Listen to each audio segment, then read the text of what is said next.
Sir, মেয়েটাকে কি rape করা হয়েছিল নাকি? খুনের সময় আমি খুনির সাথে দাঁড়াইছিলাম। বোকা কোনহানকার! পোস্টমর্টম না করলে কিছু জানা যাইব? দেখুন স্যার, গলায় দুটো ফুটো। সাপ কেটেছে নাকি? কিন্তু সাপের দাঁত এত বড় হয় না স্যার। দেখুন, বড় বড় দুটো গর্ত। কিন্তু লম্বা দাঁত বড় কেন? জানোয়ার হবে হয়তো, তাই না স্যার? আমি তো খুনের সময় দাঁড়ায় দাঁড়ায় দেখছিলাম সব। বোকা কোথাকার! রেগে যাচ্ছেন কেন স্যার? আমি তো এমনিই জিগালাম। আজের অ্যাপাচাল বাদ দিয়ে পোস্টমর্টমের ব্যবস্থা করো, বোকা কোথাকার! কথোপকথনের মাঝেই হঠাৎ কিছুটা দূর থেকে একজন চিৎকার করলো, কাট! Fantastic fantastic! পরবর্তী শটের জন্য সেট রেডি করো। কাস্টদের হাতে এই স্ক্রিপ্ট ধরিয়ে দাও। এক টেকে কমপ্লিট করতে চাই পরের শট, হাতে সময় কম। অনেক তাড়াহুড়ো দেখায় ডিরেক্টর সোহেল চেয়ার থেকে উঠে দাঁড়াতেই আবিরের দিকে নজর দেয়। আবির এতক্ষণ সোহেলের জন্যই দাঁড়িয়েছিল। ওটিটির জন্য একটা নতুন থ্রিলার ধর্মী ড্রামার শুটিং চলছে। এতক্ষণ সেই ড্রামারই ডায়লগ চলছিল শুটিং সেটে। প্রচণ্ড ব্যস্ত সময় যাচ্ছে সোহেলের। আবিরের পুরনো বন্ধু সোহেল। আবিরকে দেখতে পেয়েই সোহেল এগিয়ে আসে তার দিকে। আবির প্রশ্ন করে সোহেলের উদ্দেশ্যে, আমি কিছু বুঝতে পারছি না সোহেল, আসলে কি চলছে আমার সাথে? সোহেল ফিসফিস করে উত্তর দেয় যাতে আশেপাশের কেউ তাদের কথা শুনতে না পায়। আসলে দোস্ত, তুই তো সবই জানিস, আমার হাতে কিছুই নেই। প্রডিউসার যা বলবে আমাকে তাই করতে হবে। তোর সাথে যে ড্রামার ব্যাপারে কথা হয়েছিল, প্রডিউসার সেটার শুটিং আরও পরে শুরু করবে বলে জানিয়েছেন। আর সেটাতে তোকে কাস্ট করাবে না বলে ঠিক করেছে। প্রডিউসার একটা নতুন মুখ খুঁজছে। আচ্ছা, তাই নাকি? আমাকে ক্যান্সেল করার কারণ? সে আমি বলতে পারবো না দোস্ত, তোর খারাপ লাগতে পারে। তুই বরং প্রডিউসারের অফিসে গিয়ে সরাসরি কথা বলে দেখ। আমার আসলে এই ব্যাপারে কিছুই করার নেই। আবির সোহেলের কথা শুনে অনেক বিষণ্ণ হয়ে গেল। সোহেল আর কথা বাড়ালো না। আবিরকে আর কিছু না বলে শুটিং সেটের দিকে হাঁটলো। আবিরের শরীর কাঁপছে। রাগে নাকি দুঃখে তা সে নিজেও জানে না। আবির দেশের নামকরা টিভি অভিনেতা। ছোট্ট পর্দার গণ্ডি পেরিয়ে বড় পর্দাতেও অনেক কাজ করেছে সে। নাম ডাকের কোনো কমতি নেই। বেস্ট অ্যাক্টর অ্যাওয়ার্ডও জুটেছে কয়েকবার। কিন্তু তার মতো প্রথম সারির অভিনেতাকে প্রডিউসার কিভাবে প্রজেক্ট থেকে সরিয়ে দিতে পারে, বিষয়টা এখনও তার মাথায় ঢুকছে না। মনে মনে ঠিক করলো আবির, আজই সে প্রডিউসারের সঙ্গে দেখা করবে। সে নতুন প্রজেক্টের জন্য রাত দিন এক করে স্ক্রিপ্ট পড়ছে। নিজের ঘরে কাজের মাঝেও রিহার্সাল করছে, বডি ট্রান্সফর্ম করছে, চুল দাড়ি বড় করেছে। মোট কথা, আবিরের অনেক স্বপ্ন ছিল নতুন প্রজেক্টটাকে ঘিরে। মনের মতো একটা স্ক্রিপ্ট পেয়ে গেছিল সে। আর প্রডিউসার এভাবে কথা দেওয়ার পরেও এই কাজ কিভাবে করতে পারে? শুটিং সেট থেকে চলে যায় আবির। গাড়িতে উঠে সোজা প্রডিউসারের অফিসের দিকে যাওয়া শুরু করে। যেতে যেতেই খেয়াল করে আবির, এই রাস্তায় সবচেয়ে বড় বিলবোর্ডে আবিরের ছবিসহ যে বিজ্ঞাপনটা ছিল তার নেই। একটা বিস্কিট কোম্পানির বিজ্ঞাপন। প্রোডাক্ট একই আছে, তবে মডেল পরিবর্তন হয়েছে। তার জায়গায় দেখা যাচ্ছে একটা নতুন মুখ। চেহারা দেখে বোঝাই যাচ্ছে সবে মাত্র উচ্চ মাধ্যমিক শেষ করেছে হয়তো ছেলেটা। তবে কি এভাবেই নতুন নতুন মডেলেরা এসে আবিরের জায়গা দখল করবে? আবির মন থেকে এগুলো কিছুতেই মেনে নিতে পারছে না। সব কিছু যেন হঠাৎ করে হাতছাড়া হতে শুরু করেছে। গাড়ি চলতে চলতে স্টার মাল্টিমিডিয়ার অফিসের সামনে এসে যায় আবির। গাড়ি পার্ক করে লিফটে উঠে পড়ে। এরপর 4 নম্বর ফ্লোরের উদ্দেশ্যে অপেক্ষা করতে থাকে। 4 তলায় উঠে প্রডিউসারের অফিসে ঢুকতে যাবে এমন সময় সিকিউরিটি গার্ড এসে থামিয়ে দেয় আবিরকে। আবির স্যার, ভিতরে মিটিং চলছে, আপনাকে একটু বসতে হবে। কার সাথে মিটিং চলছে? লাইলা ম্যাডাম এসেছে, নতুন প্রজেক্টের ব্যাপারে মিটিং চলছে। জানেনই তো, লাইলা ম্যাডাম কিছুদিন আগেই মিস ওয়ার্ল্ড বাংলাদেশ হয়েছে। দেখতেও সেইরাম, পোলাপাইনদের ক্রাশ। এইবার প্রডিউসার সাহেব সিনেমার প্ল্যানিং করতেছে। অফিসের বাইরে থাকা সোফায় বসতে বসতে গার্ডের উদ্দেশ্যে বলতে লাগলো আবির। লায়লা, ওই পিচ্চি মেয়েটা না? আরে স্যার, এরকম কোচি মাইয়ারাই তো কাঁপাইয়া দিতেছে এখন। দেখেন না অনলাইনে তার ইন্টারভিউগুলোতে ভিউজ আর ভিউজ। নায়িকা কম বয়সী হলে সিনেমা হলে পোলাপাইনের বীর হইব, তবেই না মুভি হিট, হা হা হা। বছরের পর বছর হিট মুভিতে অভিনয় করা আবির চেয়ে আছে সিকিউরিটি গার্ডের দিকে। একটা সিকিউরিটি গার্ড তাকে মুভি হিট করার ফর্মুলা শেখাচ্ছে। লজ্জাও লাগছে, কিছু বলতেও পারছে না। সিকিউরিটি গার্ড আবিরের বিষণ্ণতা দেখে আর কথা বাড়ালো না, জিজ্ঞেস করলো, স্যার চা কবে কিছু পাঠাবো আপনার জন্য? লাগবে না। সিকিউরিটি গার্ড আবিরের ভাব গম্ভীর চেহারা দেখে আর কথা বাড়ালো না, দ্রুত স্থান ত্যাগ করলো। আবির বসে থাকতে থাকতে বিরক্ত হয়ে যাচ্ছিল। এই অফিসে কখনো সে এত অপেক্ষা করেনি। কিছুদিন আগেও সব কিছু নিজের ইচ্ছা মতো করেছিল আবির।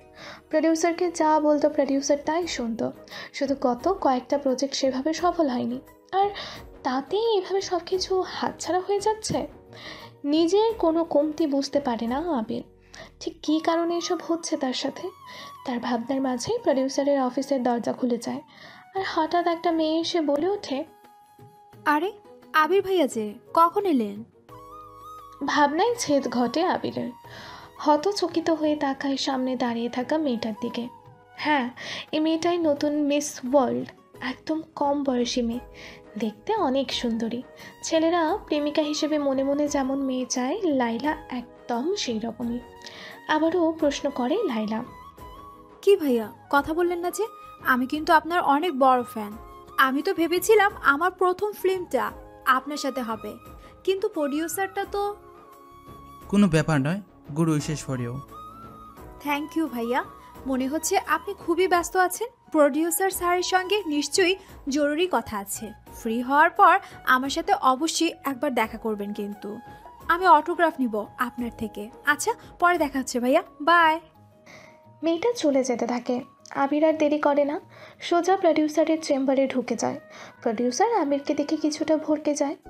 এই অসময়ে সে আবিরকে এখানে আশা করেনি। প্রডিউসারের নাম তালুকদার। আগে পরে কিছু আছে কিনা সেটা কেউ জানে না, মিডিয়ায় সে এই নামেই পরিচিত। অনেকেই বলে প্রডিউসার যদি তালুকদার হয় তাহলে মুভি অর্ধেক হিট, কারণ তিনি সব সময় ভালো প্রজেক্টেই টাকা খরচ করেন। লোকটার বয়স হয়েছে, চুল পেকেছে, কিন্তু কথাবার্তা সেই পুরনো দিনের স্কুল ছাত্রদের মতন। সবসময় ইয়ার্কি মশকরা করে কথা বলে। তবে আবিরের সামনে একটু ফর্মালিটি দেখায় তালুকদার। আরে আবির জি, এসো এসো। হঠাৎ কি মনে করে? আগে তো ফোন না করলে কখনোই তুমি সাক্ষাৎ করতে আসতে না। আজ হঠাৎ করে না জেনে চলে এলে, কোনো সমস্যা? আসলে আমারও একই প্রশ্ন, সমস্যাটা ঠিক কোথায়? গালে হাত দেয় তালুকদার। হ্যাঁ জানি আবির, তুমি কি ব্যাপারে কথা বলতে এসেছো। বসে পড়ো, তবে আজই এ ব্যাপারে আলোচনা করা যাক। চেয়ার টেনে তালুকদারের মুখোমুখি বসে আবির। লোকটা একটা সিগারেট ধরায়, তারপর ধোঁয়া ছেড়ে দিয়ে বলতে থাকে, আসলে তোমার কোনো সমস্যা নেই আবির। সমস্যা হলো জেনারেশনের। টিভির অডিয়েন্স এখন অনেক কমে গেছে। আর আমি তোমাকে নিয়ে ফিল্মও ট্রাই করেছি, প্রথম দিকে সফল হলেও নিশ্চয়ই খেয়াল করেছো আমাদের গত প্রজেক্টটা একটানা ফ্লপ। এটা মার্কেটিং ডিপার্টমেন্টের ভুল হতে পারে। আমি পাবলিক রিয়াকশন দেখেছি, আমার অভিনয় নিয়ে কারো কোনো প্রশ্ন ছিল না। Yes Abir, you are good actor, but. আপনি আমাকে না জানিয়ে প্রজেক্টটা ক্যান্সেল করেছেন? আসলে এমনটা নয় আবির, আমি আসলে বুঝতে পারছিলাম না তোমাকে কিভাবে জানাবো। তাছাড়া কিছুদিন আগে একটা অস্বাভাবিক মার্ডার হয়েছে শহরে। সারা দেশে এখন এটা নিয়ে আলোচনা হচ্ছে। এই ইস্যুটা থাকতে থাকতে এটাকে ঘিরেই একটা কন্টেন্ট বানানো উচিত। স্ক্রিপ্ট রাইটার অনেক দ্রুত গতিতে কাহিনী লিখে ফেলেছেন, তাই এই সুযোগটা হাতছাড়া করার ইচ্ছে হলো না। আজকাল কন্ট্রোভার্সিয়াল ইস্যু নিয়ে কন্টেন্ট বানালে অটোমেটিক হিট হয়ে যায়। তাই আগের প্রজেক্টটা স্থগিত রেখে নতুনটার কাজ শুরু করেছি। আর আগের স্ক্রিপ্টটা দিয়ে সিনেমার প্ল্যানিং করেছি। ইন্ডাস্ট্রিতে অনেক নতুন মুখ এসেছে, তাদেরও অবদান রাখতে হবে, কি বলো? কিন্তু আমি এখনো বুঝতে পারছি না আমাকে সেই প্রজেক্ট থেকে বাদ দেওয়ার কারণ কি। তুমি সবসময় নিজের দুনিয়ায় বিচরণ করো আবির, বাইরের দুনিয়া সম্পর্কে আদৌ তোমার কোনো ধারণা আছে? পাবলিকের মাইন্ডসেট বুঝতে হয় আমাদের। এই যুগে অভিনয়ের চেয়ে আরো বেশি কিছু জরুরি বিষয়ে গুরুত্ব দিতে হয়। আগেকার টিভির অডিয়েন্স আর এখনকার মোবাইল অডিয়েন্স একদমই আলাদা। তাদেরকে সিনেমা হলে নিয়ে যাওয়ার জন্য শুধু অভিনয় আর ভালো ক্যামেরা ওয়ার্ক হলেই চলে না, আরও কিছু বিশেষ চাহিদা পূরণ করতে হয়। আচ্ছা, কি সে চাহিদা? ফিগার। নায়িকাদের পাশাপাশি এখন আমাদের নায়কদের ফিগারের দিকেও মনোযোগ দিতে হয়। আমার মধ্যে কি কমতি আছে? ব্যাপারটা সেরকম নয় আবির, সমস্যা হলো তুমি বুড়ো হয়ে গেছো। আমাদের ম্যাক্সিমাম অডিয়েন্স অনেক ইয়াং, আর মেয়েরা এখন কম বয়সী ছেলেদের দেখতে চায়, ঠিক যেভাবে ছেলেরা কম বয়সী নায়িকা চায়। আমি বুড়ো হয়ে গেছি? আমার বয়স এখনো 50 হলো না, আর আপনি বলছেন আমি বুড়ো হয়ে গেছি? বিষয়টা পার্সোনালি নিও না আবির। তুমি সম্ভবত আয়নায় নিজেকে দেখো না, নিজের পরিবর্তন সেভাবে তোমার নজরে আসেনি। তবে নিজের প্রথম কাজের সঙ্গে শেষের কাজটা মিলিয়ে দেখো, তুমি কতটা ইয়াং ছিলে আর এখন কতটা বয়স হয়ে গেল তোমার। চেহারায় বয়সের ছাপ এখন স্পষ্ট দেখা যায়। মেকআপ আর সিজিআই দিয়ে সবসময় এসব ঢাকা যায় না। আর গত 2 বছর ধরে তোমাকে নিয়ে একদমই গসিপ হচ্ছে না। কতবার বলেছি না নায়িকাদের সাথে ডেট শুরু করো, কন্ট্রোভার্সিয়াল কিছু করো, আলোচনায় থাকার চেষ্টা করো। কিন্তু তুমি তো একদমই এসব লোক না। তুমি একটা বিষয় সবসময় ভুলে যাও আবির, শুধুমাত্র ভালো অভিনয় দিয়ে তোমার এই সাকসেস আসেনি। তার পেছনে তোমার ওই তরুণ চেহারার অনেক বড় অবদান ছিল, যেটার এখন চিহ্ন মাত্র অবশিষ্ট নেই। তবে কি আমাকে শুধুমাত্র এই বার্ধক্যজনিত কারণে প্রজেক্ট থেকে ছিটকে যেতে হচ্ছে? ও প্লিজ আবির, তুমি ভেঙে পড়ো না। আমি আছি তো, শীঘ্রই অডিশন শুরু হবে। অবশ্যই তোমার সাথে ফিট হবে এমন ক্যারেক্টার আমি রাখবো। হিরোর ভাই অথবা বাবার চরিত্রে অবশ্যই তুমি নিজেকে মানিয়ে নিতে পারবে। লজ্জায় মাথা নিচু হয়ে আসে আবিরের। চেহারার জন্য কখনো তাকে এভাবে অপমানবোধ করতে হয়নি। তালুকদার আবারও বলে ওঠে, প্লিজ আবির, তোমাকে বিষয়টা বুঝতে হবে। আমাদের এখন নতুনদের সুযোগ দিতে হবে। আমাদের একদম ইয়াং ড্যাশিং হ্যান্ডসাম ছেলে দরকার, যার চেহারা দেখে মেয়েদের মাথা নষ্ট হয়ে যাবে। তুমি কি তোমার আগের কয়েকটা প্রজেক্ট রিভিউগুলো দেখেছিলে? ক্রিটিকরা তোমাকে বুড়ো ভাবে। তারা লিডিং অ্যাক্টরের জায়গায় তরুণ কাউকে চাচ্ছে। পাবলিকের জন্যই আমাদের এত পরিশ্রম। তাদের মতামতের উপরও আমাদের সম্মান রাখা উচিত, কেননা তাদের কারণেই আমাদের ব্যবসা চলে। অনেক হতাশ হয় আবির। একটা দীর্ঘশ্বাস ফেলে নিচের দিকে তাকিয়ে মাথা নিচু করেই বলতে থাকে আবির, বুড়ো? অথচ আমি তাদের কথা ভেবে বিয়ে পর্যন্ত করিনি। দিনের পর দিন কড়াকড়ি ডায়েট, এক্সারসাইজ কি না করেছি আমি। খাওয়ার সময়ও মাথায় ক্যারেক্টার নিয়ে চিন্তা করতাম। শেষে কিনা এই বার্ধক্য এসে আমাকে চটাস করে থাপ্পড় দিয়ে ঘুম ভাঙালো। সময় অনেক দ্রুত চলে যায়, তাই না? আবিরের কথা শুনে কিঞ্চিত অবাক হয় তালুকদার। চেয়ার থেকে উঠে দাঁড়ায় তালুকদার, আবিরের পাশে এসে দাঁড়ায়, আবিরকে সান্ত্বনা দিতে থাকে।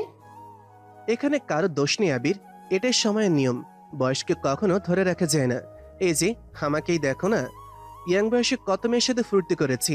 এখন মেয়েরা আমাকে পাকা দাড়ি চুল দেখলেই নিমিষেই মুখ ফিরিয়ে নেয়। অথচ একটা সময় আমিও তোমার মতন অ্যাক্টিং করতাম। তখন কত মেয়ে আসতো অটোগ্রাফ নিয়ে পাশে দাঁড়িয়ে ছবি তুলতে। সবকিছুই এখন স্মৃতি। সবার জীবনে একদিন সরে দাঁড়ানোর সময় আসে, অন্য কাউকে জায়গা ছেড়ে দেওয়ার জন্য। আগে তো তোমার জন্য কত মেয়ে অপেক্ষা করতো একটা সেলফি নেওয়ার জন্য। 2-3 বছর যাবৎ আগের মতো ক্রিসটাকে এখন দেখতে পাও এখন? ওয়াও, তোমার দেখে চুলও পাক ধরেছে আবির। আবিরের মাথায় হাত দেয় তালুকদার, পাকা চুল ধরে টানতে থাকে। আবির মাথা নিচু করেই জবাব দিতে থাকে, যদি পারতাম তবে আবারও সেই তরুণ বয়সে ফিরে যেতাম। যদি পারতাম কখনোই সরে দাঁড়াতাম না, আমার জায়গা আজীবন আমার করে রাখতাম। উঠে দাঁড়ায় আবির, তালুকদারের হাত মাথা থেকে সরিয়ে দেয়। আর এক মুহূর্ত এই বিরক্তিকর অফিসে থাকার ইচ্ছে হচ্ছে না তার। উঠে দাঁড়াতেই তালুকদার বলে ওঠে, চলে যাচ্ছ? তাছাড়া আর এখানে থাকার মানে কি? আমার কথাগুলো খারাপভাবে নিও না। তোমার মধ্যে আগের সবকিছুই আছে, শুধুমাত্র তরুণ চেহারাটাই মিসিং। অবশ্যই অডিশনের সময় চলে এসো, আরো অনেক ভালো রোল দিতে পারবো তোমাকে। ঘুরে তাকায় আবির, তালুকদারের উদ্দেশ্যে বলে ওঠে, আমি যদি অডিশনে আসি তবে হিরো রোলের জন্যই আসবো। মুখ ঘুরিয়ে আর এক মুহূর্ত দাঁড়ায় না আবির, হন হন করে দরজা দিয়ে বেরিয়ে যায়। বের হওয়ার সময় এত জোরে দরজায় টান দেয় যে বিকট একটা শব্দ হয়। চমকে ওঠে তালুকদার, বিড়বিড় করে বলতে থাকে, বেচারা আবির, রাগটাও তার আগের মতন আছে, শুধু তরুণ চেহারাটা মিসিং। বয়স্কদের চেহারায় এমন রাগ মানায় না। দেখি সোহেলকে ফোন দিই, শুটিং এর খবর জানতে হবে। এটা শেষ করেই আমাদের সিনেমার জন্য অডিশনের কাজ শুরু করতে হবে। নিজের অ্যাপার্টমেন্টে আয়নার সামনে দাঁড়িয়ে আছে আবির, চোখ দিয়ে গড়িয়ে পড়ছে অশ্রু। নিজের চেহারা খুঁটিয়ে খুঁটিয়ে দেখতে থাকে। চুলে হালকা পাক ধরেছে, কয়েকটা দাড়ি সাদা হয়ে গেছে, সেই সাথে গোফের কোনায় হালকা কয়েকটা পাকা গোফ স্পষ্ট বোঝা যাচ্ছে। চোখের নিচের চামড়ায় সামান্য কিছু ভাঁজ পড়েছে। কপালেও একই অবস্থা। এত ডায়েট ফলো করে আসলে কোনো লাভ হয়নি। বয়স মানুষকে যে কোনোভাবেই কাবু করে দেয়। নিজের চেহারা নিয়ে হতাশায় ডুবে যায় আবির। অথচ কিছুদিন আগে ভাবছিল এই দেশের সবচেয়ে সফল ব্যক্তিটা সে। আজ তার বার্ধক্যই তাকে অসফল প্রমাণ করে দিল। আয়না থেকে চোখ সরায় আবির, আর তাকাতেই পারছে না সে নিজের চেহারার দিকে। তাকালেই কেমন তালুকদারের কথাগুলো কানে বেজে ওঠে। চোখ দুটো মুছতে মুছতে ব্যালকনির দিকে এগিয়ে যায় আবির। গ্রিলে হাত দিয়ে আকাশের দিকে তাকিয়ে থাকে। তখন হঠাৎ করেই পকেটে ফোনটা বেজে ওঠে আবিরের। ইচ্ছা না থাকা সত্ত্বেও ফোনটা হাতে নিয়ে দেখে একটা আননোন নাম্বার। একবার ভাবে কেটে দেবে, কিন্তু অনেকটা সংশয় নিয়ে ফোনটা রিসিভ করে কানে নেয় আবির। ওপাশ থেকে ভেসে আসে নারী কণ্ঠ। হে আবির ভাইয়া, এটা কি হলো? আপনি আমাকে অটোগ্রাফ না দিয়ে চলে গেলেন, আমি অপেক্ষা করছিলাম। চিনে ফেলে আবির। লাইলা ফোন করেছে। ইন্ডাস্ট্রিতে নতুন এসেছে মেয়েটা, ভালো করেই জানে বড় বড় অভিনেতা অভিনেত্রীদের সাথে সুসম্পর্ক স্থাপন করতে হবে। হয়তো প্রডিউসার সাহেব মিটিংয়ের সময় এসব ব্যাপারে ভালোভাবে শিখিয়ে পড়িয়ে দিয়েছে মেয়েটাকে। ইচ্ছা না থাকা সত্ত্বেও উত্তর দেয় আবির। ওহ লায়লা, আজকে শরীরটা ভালো নেই, তাই দ্রুত বাসায় চলে আসতে হলো। তাছাড়া আমার মতো বুড়ো অ্যাক্টরদের সাথে তোমার সুসম্পর্ক না থাকলেও সমস্যা হবে না। কি যা তা বলছেন ভাইয়া? আপনি এখনো যথেষ্ট ইয়াং। আমার বয়সী যে কোনো মেয়ে আপনার সাথে ডেটে যেতে রাজি হবে। কারোর সুখার ডেটে হওয়ার কোনো ইচ্ছে নেই আমার, বাস্তবতা অনেক ভিন্ন। আচ্ছা, পরে কোনো একদিন তোমাকে অটোগ্রাফ দেব। মনে থাকে যেন ভাইয়া, আমি কিন্তু অনেক কষ্ট পেয়েছি আমাকে না বলে চলে যাওয়ায়। ওকে ওকে। অডিশনের দিন আসবেন তো? একটু ভেবে উত্তর দেয় আবির।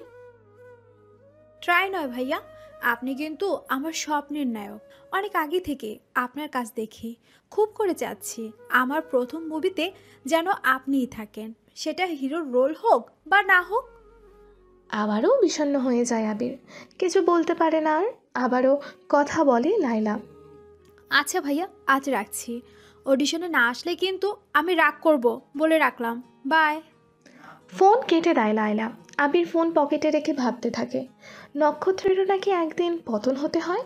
সাফল্যের সিঁড়ি দিয়ে ওপরে ওঠা যতটা আনন্দের, তার চেয়েও বেশি কষ্টের নিচে নামাটা। আবির শুধু এক মনে তাকিয়ে থাকে দূর দিগন্তে। সূর্যটা কংক্রিটের আড়ালে ধীরে ধীরে লুকিয়ে যাচ্ছে, ঠিক যেভাবে এখন লুকিয়ে পড়তে চায় আবির। ক্যারিয়ারের পরবর্তী প্ল্যানিং নিয়ে কিছুই ভাবতে পারে না সে। হিরোর রোল ছাড়া কখনো অন্য কোনো রোলে অভিনয় করা হয়নি তার। সব কিছু তাই এত সহজে মেনে নিতে পারছে না। ভাবতে ভাবতে 2টা ঘুমের ওষুধ খেয়ে বিছানায় ঘুমিয়ে পড়ে আবির।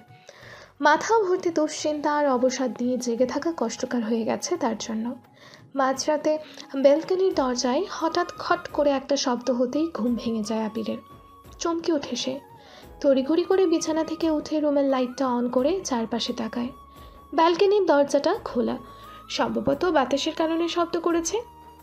হঠাৎ আবিরের চোখ চলে যায় আয়নায়, যেখানে সে দেখতে পায় একটা কালো অবয়ব দাঁড়িয়ে আছে তার ঘরের দরজার সামনে। মুহূর্তেই চোখ ঘুরিয়ে দরজায় তাকাতেই দেখতে পায় সেখানে কেউ নেই। আবারও আয়নায় তাকাতেই চমকে ওঠে আবির। তার সামনে দাঁড়িয়ে আছে একটা কালো চাদরে আবৃত মেয়ে, যার চোখগুলো লাল, ঠোঁট গোলাপি, মাথার চুল পর্যন্ত ঢাকা কালো চাদরে, নিষ্প্রাণ চোখের চাহনি, ঠোঁটে একটা মুচকি হাসি। তার ভয়ে 2 পা পেছনে সরে যায় আবির। ঘরের দরজা বন্ধ, কিভাবে একটা মেয়ে তার অ্যাপার্টমেন্টে প্রবেশ করলো তা ভেবে কুল পায় না আবির। কণ্ঠস্বর ক্ষীণ হয়ে আসে, প্রচণ্ড ভয় নিয়ে প্রশ্ন করে সে, কে তুমি? এখানে কিভাবে এলে? ফ্যাঁসফ্যাঁসে কণ্ঠে জবাব দেয় মেয়েটা। আমি কে সেটা বড় বিষয় নয়, আমি শুধু তার কাছেই আসি যার আমাকে খুবই প্রয়োজন। মানে তুমি চোর ডাকাত নও তো? আমার করে কেন এসেছো? ওই যে বললাম, আমাকে তোমার এখন খুব প্রয়োজন। এর মানেটা কি? আমার কিন্তু তোমাকে দেখে ভীষণ ভয় লাগছে। আবিরের কথাটা শেষ না হতেই তার ডান হাতটা খপ করে ধরে মেয়েটা। প্রচণ্ড ঠান্ডা সেই হাতে স্পর্শ। এত গরমের মধ্যেও মেয়েটার হাতে এত ঠান্ডা কিভাবে ভাবতে ভাবতেই চোখের দৃষ্টি ঝাপসা হয় আবিরের। তার মাথা ঘুরছে। ফিসফিস করে বলতে থাকে মেয়েটা, কোনো ভয় নেই তোমার, আমি এসেছি তোমার সব সমস্যা দূর করে দিতে। তুমি তোমার বার্ধক্যজনিত সমস্যায় ভুগছো, চাইলেই আমি এর সমাধান দিতেই পারি। তোমার শুধু সম্মানই থাকলেই হবে। তুমি চাইলেই আমি আরও তোমাকে তরুণ জীবনে ফিরিয়ে দিতে পারি। শুধু ছোট্ট একটা কামড়, তারপর সব কিছু নিজের মতো করে পাওয়া। মেয়েটার কোনো কথাই আবিরের মাথায় ঢোকে না। সে শুধু তার হাতে ব্যথা অনুভব করতে ব্যস্ত।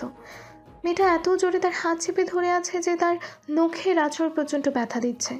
এছাড়া এত শক্ত করে ধরেছে আবির নিজেকে ছাড়িয়ে নিতে পারছে না। একটা মেয়ের এত শক্তি আসছে কোথা থেকে?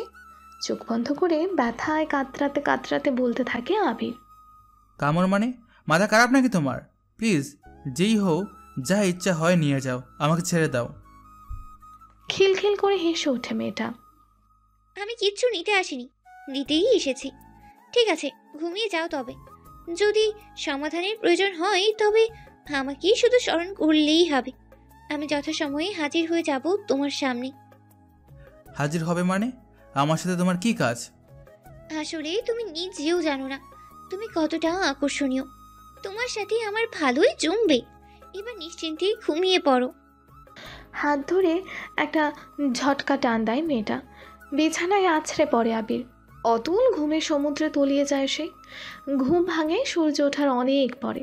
জানালা দিয়ে সূর্যের আলো সোজা চোখে এসে লাগছে। রাতে জানালার পর্দা টেনে দিতে ভুলে গিয়েছিল। চোখ কচলাতে কচলাতে রাতের ভয়ঙ্কর ঘটনা স্মরণ হয়ে যায়। একটা মুচকি হেসে ভাবতে থাকে দুশ্চিন্তায় আজকাল যা তা স্বপ্ন দেখছে সে। বিছানা থেকে উঠে সোজা আয়নার সামনে দাঁড়ায় আর নিজের সাথেই কথা বলতে শুরু করে। তাহলে বার্ধক্য মানুষকে এসব আজগুবি স্বপ্ন দেখতে বাধ্য করে? হয়তো এই বার্ধক্যজনিত সমস্যা আমাকে ধীরে ধীরে পাগল বানিয়ে দেবে। কথাটা শেষ করতে আশ্চর্য হয় আবির। আয়নায় তার ডান হাতের দিকে তাকাতেই দেখতে পায় হাতের কবজিতে একটা মোটা দাগ। নিজের হাতের দিকে তাকায় আবির। একটা মোটা নখের আঁচড়। তার মানে রাতে যা দেখেছিল তা স্বপ্ন নয়। কিছু ভাবতেই পারে না আবির। মাথা ধরে আসে তার। বিড়বিড় করে বলতে থাকে সে। কি যেন বলছিল সে? হ্যাঁ, বার্ধক্যজনিত সমস্যার সমাধান। তাকে যেন স্মরণ করি। চোখ কপালে ওঠে আবিরের। এসব কি ঘটছে তার সাথে? তখনই হঠাৎ আবিরের ফোনে রিং বাজতে শুরু করে। থরথর করে কাঁপতে কাঁপতে পকেট থেকে ফোন বের করে আবির। রাতে ঘুমানোর সময় ফোনটাও পকেট থেকে বের করে রাখেনি সে। এটাও হয়তো বার্ধক্যজনিত সমস্যা। এমনটা ভাবতে ভাবতেই ফোন রিসিভ করে আবির। ওপাশ থেকে সোহেলের কথা ভেসে আসে। দোস্ত, কাল প্রডিউসারের সাথে দেখা করেছিলি? হ্যাঁ। কি বলল? কি আর বলবে, ইউজ করার পর টিস্যু পেপার সবসময় ছুঁড়ে ফেলতে হয়। ইউজ করার টিস্যু পেপার যে পকেটে গুজে রাখা বেমানান। প্রডিউসার তাই করেছে যারা সবাই করে। আমি এখন একটা ইউজলেস থিং। আরে তুই এইভাবে কথা বলছিস কেন? আচ্ছা, আমি কি আরও একবার প্রডিউসারকে রিকোয়েস্ট করব? কোনো দরকার নেই। প্রডিউসার যা চায় তা প্রোভাইড করার মতো কোনো অ্যাবিলিটি আমার মধ্যে নেই। আরে বাবা, রোলের অভাব নেই। বিগ রোল ছাড়াও অনেক ইম্পর্টেন্ট রোল আছে। তুই এভাবে সরে দাঁড়াচ্ছিস কেন? সারা জীবন তো লিড রোলে থাকা সম্ভব না কারো পক্ষে, তাই না? এটাই তো রিয়েলিটি, তাই না বল? সালমান শাহকে চিনিস? আরে বাবা, এখানে আবার সালমান শাহকে টানার কি হলো? সে কেরিয়ারের সব ফিল্মে লিড রোলে ছিল। তোকে বোঝানো আমার সাধ্য নেই। পারলে আরও একবার প্রডিউসারের সঙ্গে কথা বলে দেখ। আর কথা বলার সময় তোর এরকম স্বভাবটা প্লিজ একটু সাইডে রাখিস। প্রডিউসারের মন গলতেও পারে। এমনিতেও নতুনদের সাথে কাজ করাটা আমার ভালো লাগছে না। এদের চেহারা সুরত ফিল্মি টাইপ হলেও অভিনয়ে অনেক কাঁচা। আচ্ছা, তোর পরামর্শ ভেবে দেখবো। এখন রাখছি। অনেকটা বিরক্তি নিয়েই ফোন কেটে দেয় আবির। আয়নার দিকে তাকিয়ে আবারও বিড়বিড় করে বলে, রিকোয়েস্ট? মনে হচ্ছে শব্দটার সাথে কখনোই পরিচয় ছিল না। ফোনটা পকেটে রাখতে যাবে, সাথে সাথে আবারও ফোন বেজে ওঠে আবিরের। আজ হঠাৎ সবাই এভাবে ফোন দিতে শুরু করলো কেন? ভাবতে ভাবতে স্ক্রিনে তাকিয়ে দেখে লাইলা ফোন দিয়েছে। নতুন মেয়েটা তো দেখে আচ্ছা ঝামেলা। এরকমই ভাবতে ভাবতে ফোন রিসিভ করে আবির। ওপাশ থেকে লাইলার কণ্ঠ শোনা যায়। গুড মর্নিং ভাইয়া, কেমন আছেন? হ্যাঁ, গুড মর্নিং। আমি স্বাভাবিক আছি। অস্বাভাবিক ব্যাপার হলো তুমি আমাকে এভাবে ফোন দাও কেন? আপনি কি বিরক্ত হচ্ছেন? তা বলছি না, তবে আমার কাছে অস্বাভাবিক লাগছে। ইন্ডাস্ট্রিতে তোমার অনেক শুভাকাঙ্ক্ষী পেয়ে যাবে, আমাকে ফোন দেওয়ার তো কোনো প্রয়োজন দেখছি না। তাছাড়া আমি তো তোমার প্রথম ফিল্মে তোমার সাথে জুটি পাচ্ছি না। তাহলে আসলে ভাইয়া সবাই আর আপনি আমার কাছে এক না। আসলে তোমার মতলব কি লায়লা? সরাসরি বলো তো। ফোনে বলবো? আসুন না, আজ কোথাও মিট করি, কফি খেতে খেতে এইসব বিষয়ে আলাপ করা যাবে। দেখো লায়লা, আমি তোমার অনেক সিনিয়র। যা প্রশ্ন করছি সরাসরি উত্তর দাও। বলছিলাম না আপনি আমার স্বপ্নের নায়ক।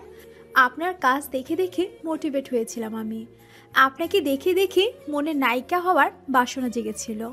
অন্তত খুব করে চাই আমার প্রথম ফিল্মে আপনি থাকবেন। দেখো লায়লা, এটা বাচ্চাদের খেলা নয় যে চাইলে আমার হয়ে গেল। আমি লিড রোল থেকে অন্য রোলে শিফট হওয়া মানে আমার পতন শুরু। তুমি ইন্ডাস্ট্রিতে নতুন এসেছো, এসব ব্যাপার বুঝবে না। তাছাড়া আমার লিড ছাড়া অন্য কোনো রোলে ইন্টারেস্ট নেই। দরকার হলে আমি সারা জীবন বেকার থাকতে রাজি। আমি জানি আপনি অনেক একরোগা, তবে আমি রিকোয়েস্ট করছি প্লিজ অডিশনের দিন আপনিও আসুন। অন্তত ছোট একটা রোলে ক্যামিও রাখা হোক।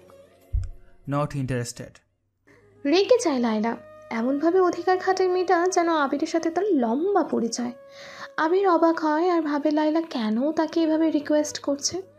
রেগে মেগে বলে ওঠে লায়লা, ঠিক আছে, আপনি আসবেন না তো আমিও এই প্রজেক্ট থেকে সরে যাব। আপনি নেই তো আমিও নেই। অবাক হয়ে যায় আবির। কি বলছো এসব? তোমার কি মাথা খারাপ হলো নাকি?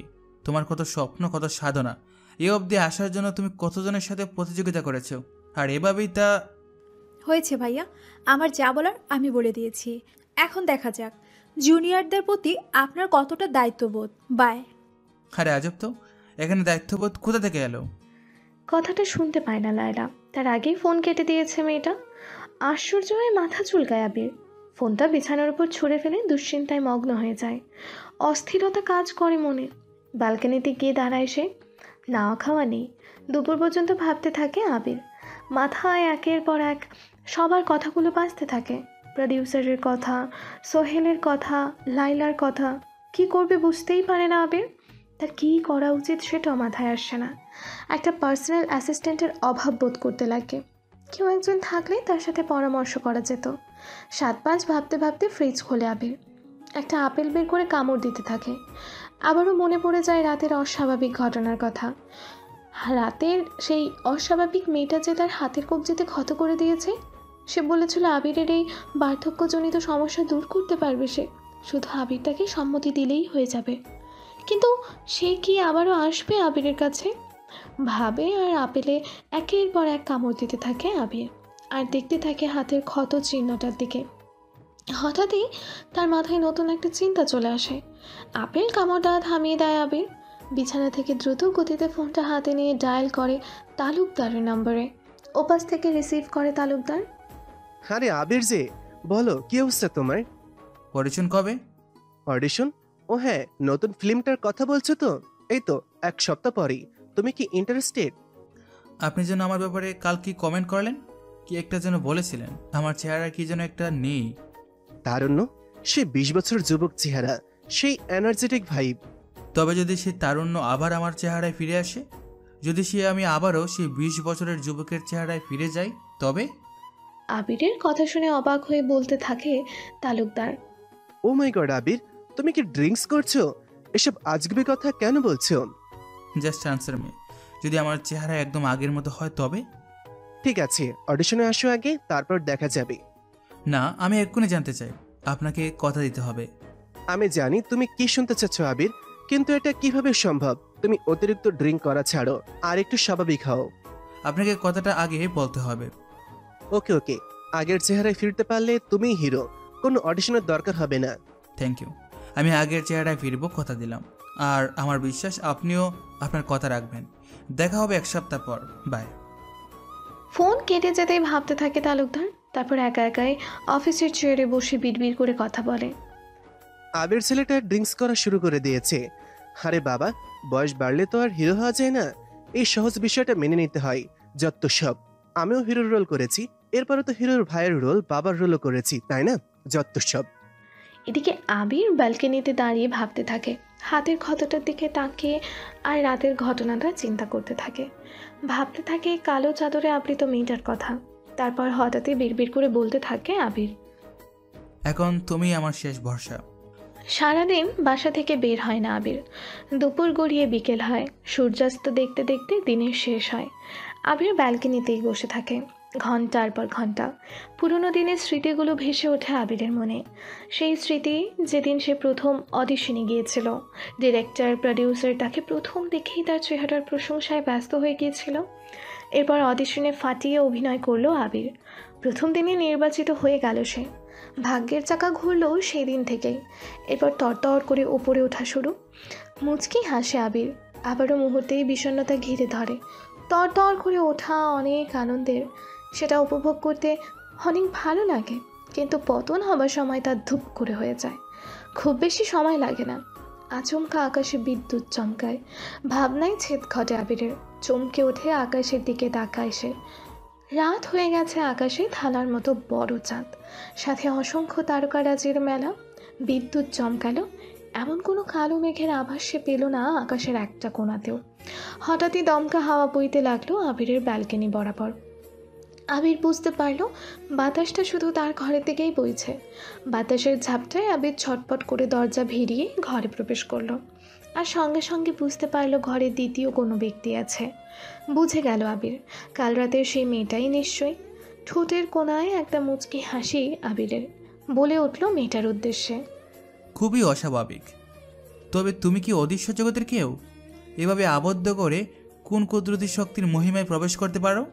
মুহূর্তেই ব্যালকনির দরজাটা বাতাসের ঝাপটায় খুলে যায়। চাঁদের আলো এসে পড়ে ঘরের ভেতর।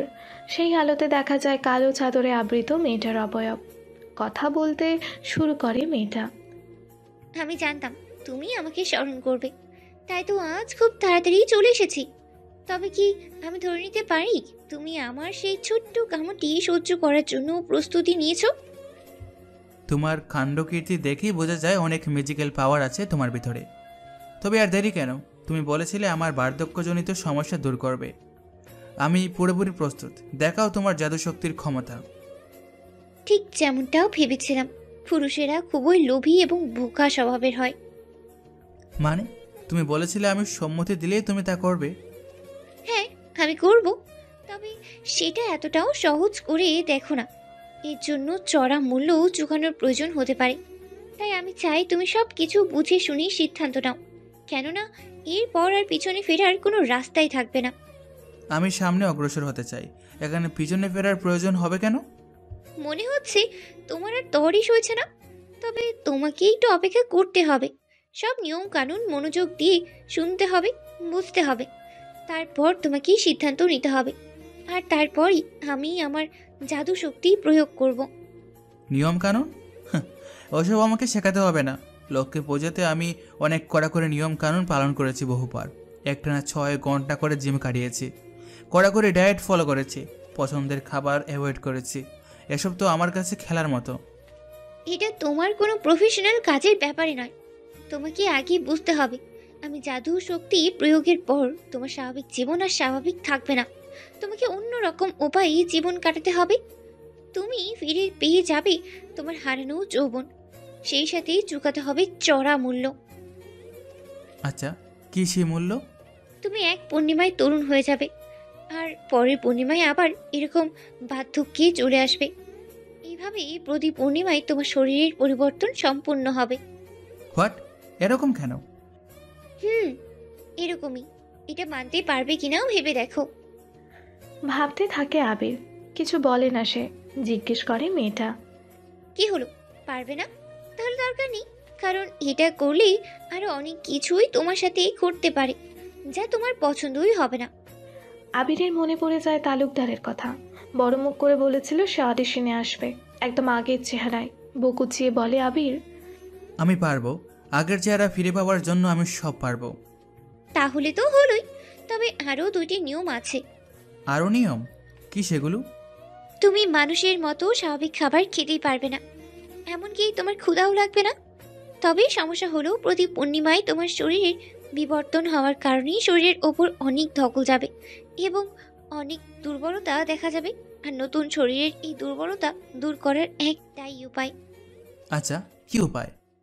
রক্ত, মানুষের রক্ত। হোয়াট? তুমি কি পাগল হয়ে গেছো? কি যাতা বলতেছো? এটা কি আদৌ সম্ভব? যদি সম্ভব না হয় তবে আমার কোনো জোর জবরদস্তি নেই। তুমি এখনো চাইলে বলতে পারো, আমি চলে যাব। মাথা নিচু করে ভাবতে শুরু করে আবির। আরে সামান্য একটু দুর্বলতাই তো, সহ্য করে নেওয়া যাবে। এমনিতেও শুটিং শুটে ভারী স্টান্টগুলোর জন্য বডি ডাবল ইউজ করার সুযোগ আছে। এতটা চিন্তিত হবার কোনো কারণ নেই। ভাবতে ভাবতেই বলে ফেলে আবির, কোন ব্যাপার না, শেষ নিয়মটা জানতে চাই। প্রেমেই পড়া বারণ। হোয়াট? প্রেম বলতে কি বোঝাতে যাচ্ছ তুমি? কোনো নারীর প্রতি দুর্বল হওয়াই যাবে না। আরে দূর, নারী নারীরা আমার প্রেমে পড়ে, আমি না।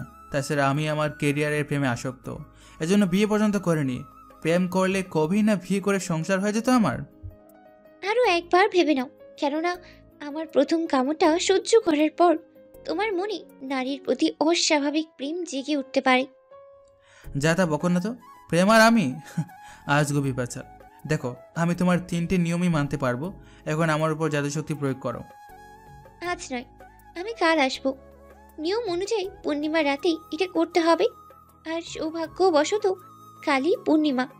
তুমি কাল প্রস্তুত থাকো, আমি যথাসময়ে চলেই আসবো।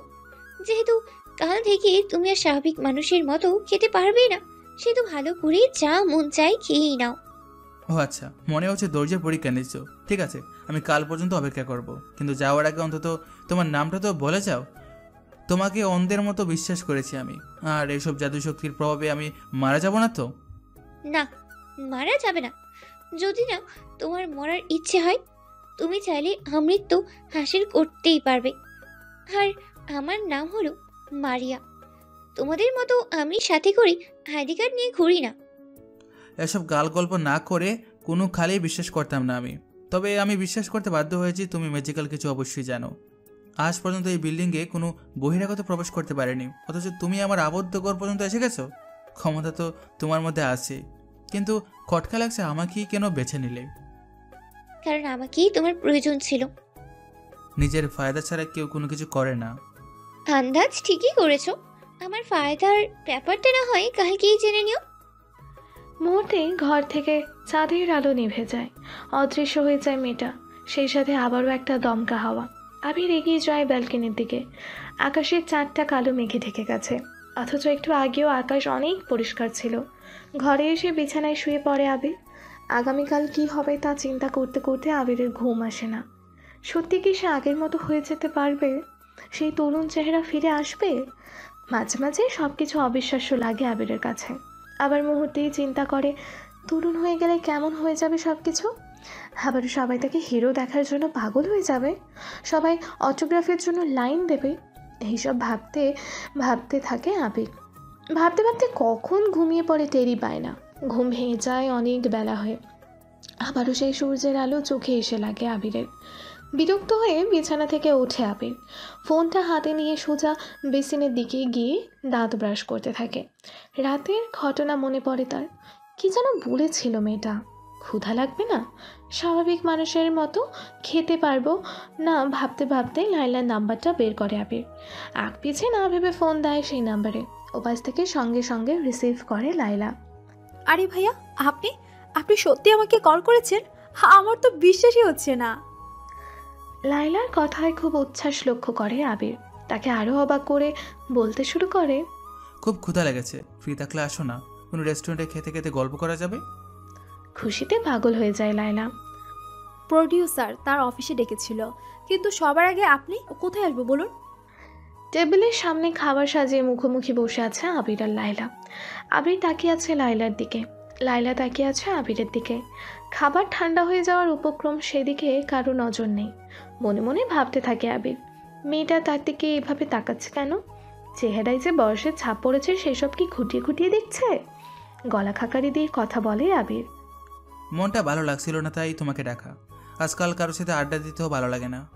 তোমাকে কাল অনেক কড়া কথা শুনিয়ে দিয়েছি, তাই ভাবলাম ছোটোখাটো আড্ডা দিয়ে ব্যাপারটা মিটমাট করে ফেলি। আমি তো কল্পনাও করিনি আমার স্বপ্নের নায়কের সাথে এইভাবে কোনোদিন একসাথে লাঞ্চ করব। থ্যাংক ইউ ভাইয়া। তা বলুন না, আজ আপনাকে এত খুশি খুশি লাগছে কেন? নিশ্চয়ই আপনি আমার প্রথম ফিল্মের অভিনয় করবেন, তাই না? কোনো ইম্পর্টেন্ট ক্যামিও রোলে? খুশির কারণটা অন্য, তোমাকে বললে বিশ্বাস করবে না। একটা দারুণ ডায়েট পেয়েছি, 7 দিনই তরুণ হয়ে যাওয়া যায়। বলেন কি ভাইয়া, এটাও সম্ভব নাকি? সেটাই তো বলছি। আর একটা তেলের সন্ধানে পেয়েছি, গায়ে লাগালে চুল দাড়িও পাকা থেকে কাঁচা হয়ে যায়। লাইলা একটু অবাক হয়ে তাকায়, তারপর ফিক করে হেসে ফেলে। ভাইয়া, আপনি না দারুণ মজা করতে পারেন। এই বয়সে আর কত তরুণ হবে? তবে যাই বলেন, আপনি যখন ইন্ডাস্ট্রিতে এসেছিলেন তখন আমি অনেক ছোট ছিলাম। আপনাকে প্রথম দেখি টিভিতে, তখন আপনি অনেক তরুণ ছিলেন, দাড়িও ঠিকঠাক ওঠেনি গালে। আমার কাছে আপনার সেই কালের একটা ছবিও আছে। কথাটা বলেই লায়লা তার পার্স থেকে একটা ছবি বের করে আবিরের দিকে ধরে। আবির হাতে নেয় ছবিটা, চোখের কোণে ভেসে ওঠে অশ্রু। এই তো সেদিনের ছবি এটা, তাতে কতগুলো বছর চলে গেছে। চুল দাড়িতে পাক ধরেছে, চোখের অশ্রু লুকিয়ে ফিক করে হাসে আবির। আরে তুমি এসব কোথা থেকে পেলে? এটা কিন্তু সেই আমলের ছবি ভাইয়া, লজেন্সের প্যাকেটের সাথে পেয়েছিলাম, আর তখন থেকে যত্ন করে রেখেছিলাম। দেখুন না, ল্যামিনেটিং করে রেখেছি, একটা দাগও পড়তে দেয়নি। ভাবতে থাকে আবির, এটাকে প্রকৃতি তার চেহারায় বয়সের দাগ স্পষ্ট করে দিয়েছে। লায়লা আবারও বলতে থাকে, আমি তো কিছুদিন আগেও আমার কলেজ বান্ধবীদের সাথে গল্প করতাম, নায়ক আবির বিয়ে করেনি, কারণ সে আমাকে বিয়ে করবে তাই। খিলখিল করে হাসতে থাকে লায়লা। সেই হাসি অবাক চোখে তাকিয়ে দেখতে থাকে আবির। একটা মেয়ে তাকে কতটা ভালোবাসে, হয়তো এটাই তার কাজের চাপ। তার প্রতিভা কত মানুষের হৃদয়ে জায়গা করেছে। মজা করেই বলে আবির। তবে কি এখন বুড়ো হয়েছে বলে মত বলতে ফেলছো নাকি লায়লা? হাসতে থাকে লায়লা, হাসতে হাসতেই বলে, একদমই না, তবে আমার কিন্তু শর্ত আছে, আপনার সেই তরুণ বয়সে ফিরে যেতে হবে। হঠাৎই আবিরের মুখের হাসি বন্ধ হয়ে যায়। আবিরের দিকে তাকিয়ে লায়লাও হাসি থামায়। আবিরের হঠাৎ থেমে যাওয়া দেখে বলে ওঠে লায়লা, হে কি ভাইয়া, রেগে গেলেন নাকি? আচ্ছা, আগে চেহারা লাগবে না, আমি এমনি তো আপনাকে বিয়ে করতে রাজি। আপনি বুড়ো হলো আমার সমস্যা নেই, এবার তো আসুন। আরে না রে পাগলি, আমি সেটা ভাবছি না। আসলে কথা হলো, তোমার প্রথম ফিল্মের হিরো আমিই হব। কিন্তু কিভাবে? প্রডিউসার তো বলেছে একদম নতুন কোনো মুখ নিবে, তরুণ বয়সী। আর 7 দিন পর দেখতে পাবে আমার মতো তরুণ আর প্রতিভাবান আর কেউ নেই। এবার খাওয়া শুরু করো, ঠান্ডা হয়ে গেলে আর মজা লাগবে না। আবিরের কথার আগা মাথা কিছুই বুঝতে পারে না লায়লা। সেদিন লায়লার সাথে ঘোরাঘুরি করেই দিন পার করে আবির। সন্ধ্যার পর বাসায় ফিরে প্রস্তুতি নিতে থাকে। আজ রাতেই মেয়েটা আসবে তাকে তরুণ বানানোর জন্য। ঘরের দরজা ভালো করে আটকে ব্যালকনির দরজা খুলে রাখে, ঘরের লাইট অফ করে দেয়। খুবই ক্লান্ত লাগে আবিরের। ব্যালকনিতে চেয়ার নিয়ে বসে ঝিমুতে থাকে সে। কখন যেন চেয়ারেই ঘুমিয়ে যায়। হঠাৎ মাঝরাতে দমকা হাওয়া শুরু হয়ে যায়। ঘুম ভেঙে যায় আবিরের। খেয়াল করে আবির তার পেছনে দাঁড়িয়ে আছে মেয়েটা। বলে ওঠে আবির, মারিয়া, তবে আর দেরি কিসের? প্রশ্নটা করে চেয়ার থেকে উঠে দাঁড়ায় আবির। ব্যালকনিতেই দুজন মুখোমুখি দাঁড়ায়। মেয়েটা ফিসফিস করে বলে, তাহলে তুমি একদম প্রস্তুত? হ্যাঁ। শেষবারের মতো একবার ভেবে নিতে পারো, আমার কোনো জোর জবরদস্তি নেই। যা করার দ্রুত করো, আমার দেরি সহ্য হয় না। তবে তাই হোক, জানতে চেয়েছিলে না আমার ফায়দাটা কি? আমি শুধু তোমার শরীর থেকে সামান্য কিছু রক্ত বের করব। কিভাবে? ঠিক এইভাবে। কথাটা বলার সঙ্গে সঙ্গে মারিয়া আবিরের 2 হাত খপ করে ধরে ফেলে। মুহূর্তে লাল হয়ে যেতে থাকে মারিয়ার চোখ। জল জল করে জ্বলছে চোখ দুটো। মুখ হা করে মেয়েটা। দুটো সুচালো দাঁত ধীরে ধীরে ক্রমাগত লম্বা হচ্ছে। মারিয়ার চেহারা দেখে ভয়ে আবিরের শরীর হিম হয়ে আসে। চিৎকার করতে গিয়ে বুঝতে পারে গলা বসে গেছে। কোনো আওয়াজ আসছে না গলা দিয়ে। হাত দুটো এত শক্ত করে ধরেছে যে সে নাড়াচাড়া করতে পারছে না। ধীরে ধীরে মারিয়ার মুখ আবিরের গলার কাছে যাচ্ছে। আবির চোখ বন্ধ করে অনুভব করে তার গলার উপর মারিয়ার নিঃশ্বাস। এবার খচ করে গলায় কামড়ের শব্দ। কয়েক মুহূর্ত স্থির হয়ে যায় আবিরের দেহ। গলার শিরা থেকে সব রক্ত চুষে খাচ্ছে ডাইনিটা। কোনো প্রতিবাদ করতে পারে না আবির। চোখ বন্ধ করে গলার তীব্র যন্ত্রণাটা সহ্য করতে থাকে। এরপর মারিয়ার দেহ অদৃশ্য হয়ে যেতে থাকে। আবির লুটিয়ে পড়ে ব্যালকনির মেঝেতে। দুর্বল হয়ে গেছে তার শরীর। হামাগুড়ি দিয়ে ঘরের ভেতরে প্রবেশ করে সে। শরীরে নাড়াচাড়া করার মতো বল পাচ্ছে না। চোখে ঝাপসা দেখছে সব কিছু। মেঝেতেই মাথা ঠেকায় আবির। তখনই শুরু হয় শরীরের ভেতরে অস্বাভাবিক যন্ত্রণা, যেন শরীরে আগুন ধরিয়ে দেওয়া হয়েছে। পুরো শরীরে পুড়ে যাওয়ার মতো যন্ত্রণা অনুভব করতে শুরু করে আবির। এরপরেই শুরু হয় তার আর্তনাদ। ছটফট করতে থাকে, সেই সাথে ভয়ঙ্কর আর্তনাদ, যেন কোনো এক জঙ্গলি জানোয়ার তাকে আক্রমণ করছে। ঠিক সেই মুহূর্তে তার ঘরের দরজায় ঠক ঠক শব্দ শোনা যায়, কিন্তু আবিরের সেদিকে কোনো মনোযোগ নেই। সে আর্তনাদ করতে থাকে। একদিকে আবিরের শরীরের যন্ত্রণা বেড়ে যেতে থাকে, অন্যদিকে ঘরের দরজায় ঠক ঠক শব্দটা আরও জোরালো হতে থাকে। আর্তনাদ করতে করতে কখন ঘুমিয়ে যায় বুঝতে পারে না আবির। তার ঘুম ভাঙে সকাল 10টায় দরজার ঠক ঠক শব্দ শুনে। চোখ খুলে দেখে মেঝেতে কার্পেটের ওপর শুয়ে আছে সে।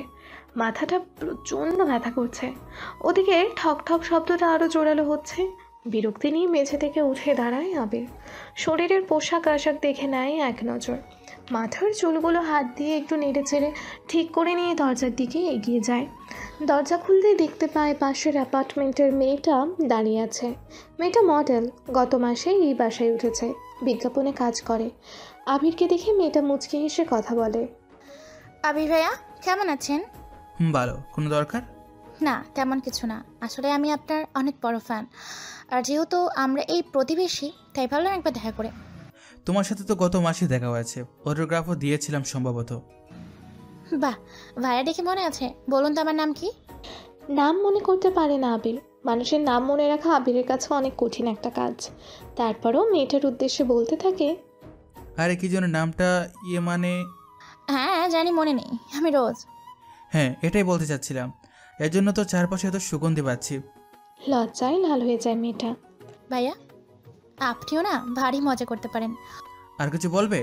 ও হ্যাঁ, যেটা বলতে চাচ্ছিলাম, কাল রাতে আপনার রুম থেকে না অনেক চিৎকারের শব্দ পাচ্ছিলাম। মনে হচ্ছিল কেউ যেন প্রচণ্ড ব্যথায় চিৎকার করছে অনবরত। অনেকবার আপনার দরজায় নক করেছি, কিন্তু আপনি দরজা খুলেননি। কী হয়েছিল বলুন তো? মেয়েটার প্রশ্ন শুনে ঘাবড়ে যায় আবির। কী জবাব দেবে বুঝতে পারছে না সে। আবিরের চিন্তিত চেহারা দেখে মেয়েটাই আবারও বলে, পার্সোনাল কথা বলতে হবে না। আরে না, তেমন কিছু না। আসলে কাল রাতে নিজেরই অভিনয় করা একটা থ্রিলার মুভি অন করে দেখা শুরু করেছিলাম। দেখতে দেখতে কখন যে ঘুমিয়ে গেছিলাম মনে নেই। স্পিকারে জোরালো সাউন্ড হয়তো তোমার অ্যাপার্টমেন্ট পর্যন্ত চলে গেছে, সরি। আরে ভাই, কোনো ব্যাপার না। আমি তো ভাবলাম কি নাকি, দুশ্চিন্তায় ঘুম আসছিল না। যাক, এখন নিশ্চিত হলাম। আপনার কিছু হয়নি? বাহ, আমাকে নিয়ে চিন্তাও করে দেখছি। মডেলিং কেমন চলছে তোমার? এই তো ভাইয়া, অনেক ভালো। আর একটা কথা বলবো ভাইয়া? হ্যাঁ বলো। আসলে রাগ করবেন কি না, একটু পার্সোনাল। আরে বলো, সমস্যা নেই। আপনাকে গত মাসেও অনেক বয়স্ক লাগছিল, কিন্তু আজ হঠাৎ তো ইয়াং লাগছে। ব্যাপারটা কিছু মিলাতে পারছি না। কোনো স্পেশাল ডায়েট ফলো করছেন নাকি? এত ইয়াং কীভাবে সম্ভব? সম্ভবত আপনার প্রথম সিনেমায় এরকম ইয়াং দেখছিলাম আপনাকে। এবার প্রচণ্ড ঘাবড়ে যায় আবির। নিজের দুই হাত আরও শরীরের দিকে তাকায়। নিজে থেকে কিছু বুঝতে পারে না। একটা মুচকি হাসি দিয়ে বলে আবির, আরে হ্যাঁ, ফিল্মে অভিনয় করতে গেলে শুধু অ্যাক্টিং স্কিল থাকলে কি হয়? আর চলে, ডায়েট অনেক জরুরি। হিরোদের একটু ইয়াং থাকা আবশ্যক। বাই দ্য ওয়ে, তুমিও ভালো মেনটেন করছো কিন্তু। কথাটা বলেই আবির তাকিয়ে থাকে রোজের কামড়ের দিকে। লজ্জায় আবারও লাল হয়ে যায় মেয়েটা। একটু মুচকি হেসে বলে, আচ্ছা ভাইয়া, সকাল সকাল আপনাকে অনেক বিরক্ত করলাম, পরে দেখা হবে, এখন আসি। মুখে লজ্জামাখা একটা হাসি নিয়ে নিজের অ্যাপার্টমেন্টের দিকে যেতে থাকে রোজ। আবির দরজা লাগিয়ে নিজের ঘরে ঢুকে আয়নার সামনে দাঁড়ায়। আয়নায় নিজের চেহারা দেখা মাত্র চমকে ওঠে আবির। পুরো শরীর বেয়ে একটা শীতল স্রোত বয়ে যায়। প্রত্যেকটা লোম দাঁড়িয়ে যায় আবিরের। নিজের চেহারা দেখে নিজেই বিশ্বাস করতে পারছে না সে। নিজের এতটা তরুণ চেহারা কখনো দেখেনি আবির। এই তো আবিরের সেই চেহারা, যে চেহারা নিয়ে সে প্রথমবার ফিল্মের অডিশনে গিয়েছিল। না, তার চেয়েও নিখুঁত। চোখের নিচের ডার্ক সার্কেল আর চামড়ার ভাঁজ গায়েব হয়ে গেছে। দাড়ি, গোঁফ বা চুল কোথাও কোনো ত্রুটি নেই, সব কুচকুচে কালো। গায়ের অতিরিক্ত মেদ দেখা যাচ্ছে না, অথচ এগুলো সারা বছর ডায়েট করে আর জিম কসরত করার পরও আয়ত্ত করতে পারছিল না সে। খুশিতে মাথা কাজ করে না আবিরের। পাগলের মতো হাসতে শুরু করে। হাসতে হাসতে শার্টের কলারটা ঠিক করতে করতে যায়। ঠিক সেই মুহূর্তে খেয়াল করে গলার সাইডে দুটো দাগ। হাসিটা থেমে যায় আবিরের। ধীরে ধীরে আঙুল দিয়ে সেই দাগের উপর স্পর্শ করে আবির। নরম কিছু তরল অনুভব করে। আঙুল চোখের সামনে দেখে বুঝতে পারে এগুলো তারই রক্ত, এখনও কাঁচা। রাতের ঘটনাটা মনে পড়ে যায় আবিরের। মারিয়া তার সাথে কী করেছে পুরোপুরি এখনও বুঝে উঠতে পারে না আবির। নিজের সাথেই কথা বলা শুরু করে সে। আমি জানি ডাইনিটা আমার সাথে কি করছে আর এই ঘা কবে শুকাবে। তবে আমি খুশি, যেমনটা আমি চেয়েছিলাম ঠিক তেমনটাই পেয়ে গেছি। এই চেহারা নিয়ে অডিশনে গেলে তালুকদার সাহেব অবাক হয়ে যাবে। শুধু তালুকদার নয়, প্রতিটা দর্শকের এখন অবাক হবার পালা। তারা আবারও এক নতুন আবিরকে দেখবে। বিড়বিড় করে কথা বলতে বলতে আবির আয়না থেকে সরে ওয়াশরুমে চলে যায়। গোসল করার জন্য শরীর থেকে জামা কাপড় আলগা করার সময় লক্ষ্য করে শারীরিকভাবে অনেক পরিবর্তন ঘটেছে তার। আগের মতো শরীরে অতিরিক্ত মেদ নেই। মোটেও মনে হচ্ছে না এটা কোনো 40 বছরের মানুষের শরীর। যে কেউ প্রথম দেখাতেই বলবে এটা কোনো 20 বছর বয়সের ছেলের শরীর। একদম নিখুঁত শরীর, অতিরিক্ত মোটাও নয়, অতিরিক্ত চিকনও নয়। এমনটাই তো চেয়েছিল সে। খুশিতে গদগদ হয়ে গান গাইতে গাইতে গোসল করতে আরম্ভ করে আবির। দুপুরবেলা চড়া রোদের মধ্যে হাঁটতে বের হয় আবির। আজ তার খুব হেঁটে বেড়ানোর ইচ্ছে হচ্ছে। স্যুট বুট পরে, চোখে চশমা আর মুখে একটা মাস্ক লাগিয়ে বাসা থেকে বের হয় সে। গেট থেকে বের হয়ে যেই না রোদে পা দেবে ঠিক তখনই বুঝতে পারে তার ঘাড়ে জ্বালা করছে, যেন ঘাড়ের চামড়া পুড়ে যাচ্ছে। ঘাড় ঘুরিয়ে সূর্যের দিকে তাকাতেই বুঝতে পারে তার মুখের চামড়ায় জ্বালা পড়া শুরু হয়েছে, যেন মুখে আগুন ধরে যাচ্ছে। যন্ত্রণায় আ ও করতে করতে ছায়ায় গিয়ে দাঁড়ায় সে। এসব কি হচ্ছে তার সাথে? কিছুই মাথায় ঢোকে না আবিরের। ছায়ায় দাঁড়ানোর সঙ্গে সঙ্গে বুঝতে পারে সব কিছু স্বাভাবিক। ঘাড়ে মুখে আর কোনো যন্ত্রণা নেই। আবির মনে মনে চিন্তা করে এটা মারিয়ার ম্যাজিকের পার্শ্ব প্রতিক্রিয়া নয় তো। আশেপাশে তাকায়, মানুষজন একদমই নেই বাসার সামনে, কেউ কিছু দেখতে পায়নি। গাড়ি বের করবে কিনা সেই ব্যাপারে সিদ্ধান্তহীনতায় ভোগে আবির। আবারও ইচ্ছে হয় হাঁটার। নিজের ভেতরের অন্যরকম তারুণ্য অনুভব করছে সে। আজ সারা শহরে হেঁটে বেড়ানোর ইচ্ছা জাগছে তার। কিন্তু এই রোদ, এই সূর্য তার শরীরে খুবই যন্ত্রণা দিচ্ছে। রোদে গেলেই মনে হচ্ছে চামড়া পুড়ে যাবে। কিছু ভাবতে পারছে না আবির। গলির সাইড দিয়ে বিল্ডিংয়ের ছায়া পড়েছে, সেই ছায়া দিয়ে হাঁটতে থাকে সে। কিছু দূর হেঁটে যেতেই একটা দোকান নজরে আসে। দোকানের সামনে রং বেরঙের কয়েকটা ছাতা ঝুলছে। একটা ছাতা কিনে নেয় সে। এরপর ছাতা মাথায় দিয়ে সারা শহর হাঁটতে থাকে। মনের মধ্যে অনেক রং লেগেছে। নিজের হারানো যৌবন আর তারুণ্য ফিরে পেয়ে আনন্দে আত্মহারা হয়ে ঘন্টার পর ঘন্টা হাঁটে। সেই হারানো তারুণ্যের শক্তিকে মন ভরে উপভোগ করতে থাকে সে। আবির বাসায় ফিরে সন্ধ্যার পর। সারাদিন কিছুই খায়নি সে। তার ক্ষুধাও লাগছে না কোনো রকম, কিছু খেতেও মন চাচ্ছে না। মনে পড়ে যায় মারিয়ার কথা। সে বলেছিল স্বাভাবিক মানুষের মতো ক্ষুধা লাগবে না তার। তবে কি সেটাই ঘটছে এখন তার সাথে? আর সেই রোদের ব্যাপারটা, সারাদিন ছাতা হাতে নিয়ে ঘুরতে হয়েছে তাকে। মনে অনেকগুলো প্রশ্ন জাগে আবিরের। ব্যালকনিতে বসে বসে ভাবতে থাকে সব কিছু। ঠিক সেই মুহূর্তে একটা দমকা বাতাস। বুঝতে পারে আবির তার ঘরে কেউ আছে। মারিয়া ছাড়া নিশ্চয়ই সেটার কেউ হবে না। উঠে দাঁড়ায় আবির। মাথা ঘুরিয়ে দরজার দিকে তাকাতেই দেখতে পায় দরজায় মারিয়া দাঁড়িয়ে আছে। প্রশ্ন করে আবির। এভাবে অনুমতি ছাড়া পরপুরুষের ঘরে প্রবেশ করা খুবই খারাপ অভ্যাস। মুচকি হাসে মারিয়া। আসলেই বলি বোঝাতেই পারবো না তোমাকে, পুরুষেরা অনেক মজাদার হয়। বিশেষ করে তোমার মতো পুরুষ, যারা আত্মবিশ্বাসের অভাবেই ভোগে, যারা সব দিক থেকে নিখুঁত হওয়ার বাসনা করে। আসলে আমি তাদের কাছেই যাই, কারণ তারা খুবই আকর্ষণীয়। তবে তোমার প্রয়োজন না থাকলেই বলতে পারো, আমি বিরক্ত করব না। আমার যা পাবার আমি তা পেয়ে গেছি। আমি ভেবেছিলাম তুমি আমাকে স্মরণ করছো। আমি জানি না তুমি কি পেয়েছো আমার থেকে, তবে এসে যখন পড়েছো কয়েকটা প্রশ্নের জবাব দিয়ে যাও। জিজ্ঞেস করো, কি জানতে চাও? তুমি বলেছিলে আমার ক্ষুধা লাগবে না, সেটা আমি অনুভব করেছি, কিন্তু সূর্যের আলোতে চামড়া পুড়ে যাওয়ার মতো অবস্থা হয়, এই ব্যাপারটা তুমি আমাকে জানাওনি? আমি তোমাকে বলেছিলাম আমার সাথে এমন ছোটখাটো অনেক ঘটনাই ঘটতেই পারে যা তোমার পছন্দ হবে না। এর থেকে পরিত্রাণের উপায়? উপায় নেই, এটা তোমার নিজেকেই সামলে নিতে হবে। পিছনে ফেরার আর কোনো পথই নেই। তবে পরবর্তী পূর্ণিমার রাতে তুমি আবারও আগের অবস্থায় ফিরে যাবে। তখন সব কিছু স্বাভাবিক হয়ে যাবে। আর নিশ্চয়ই মনে আছে, তোমার শরীর এরকম বারবার বিবর্তনের ফলে অনেক দুর্বল হয়ে যাবে। এটা স্বাভাবিক রাখার একমাত্র উপায় মানুষের রক্ত। বাজে বকা বন্ধ করো। আগের অবস্থায় ফিরে যাবার পর আমি কি করব? আবার তার পরবর্তী পূর্ণিমায় এরকম তরুণ হয়ে যাবে আর চেষ্টা করবে পূর্ণিমার রাতেই একা থাকার। নিশ্চয়ই কেউ তোমার বিবর্তন দেখে ফেলুক, এটা তুমি চাও না। আমি তো আর আগের অবস্থায় তো ফিরে যেতে চাই না। হ্যাঁ জানি, আর দ্বিতীয় নিয়মটা মনে আছে তো?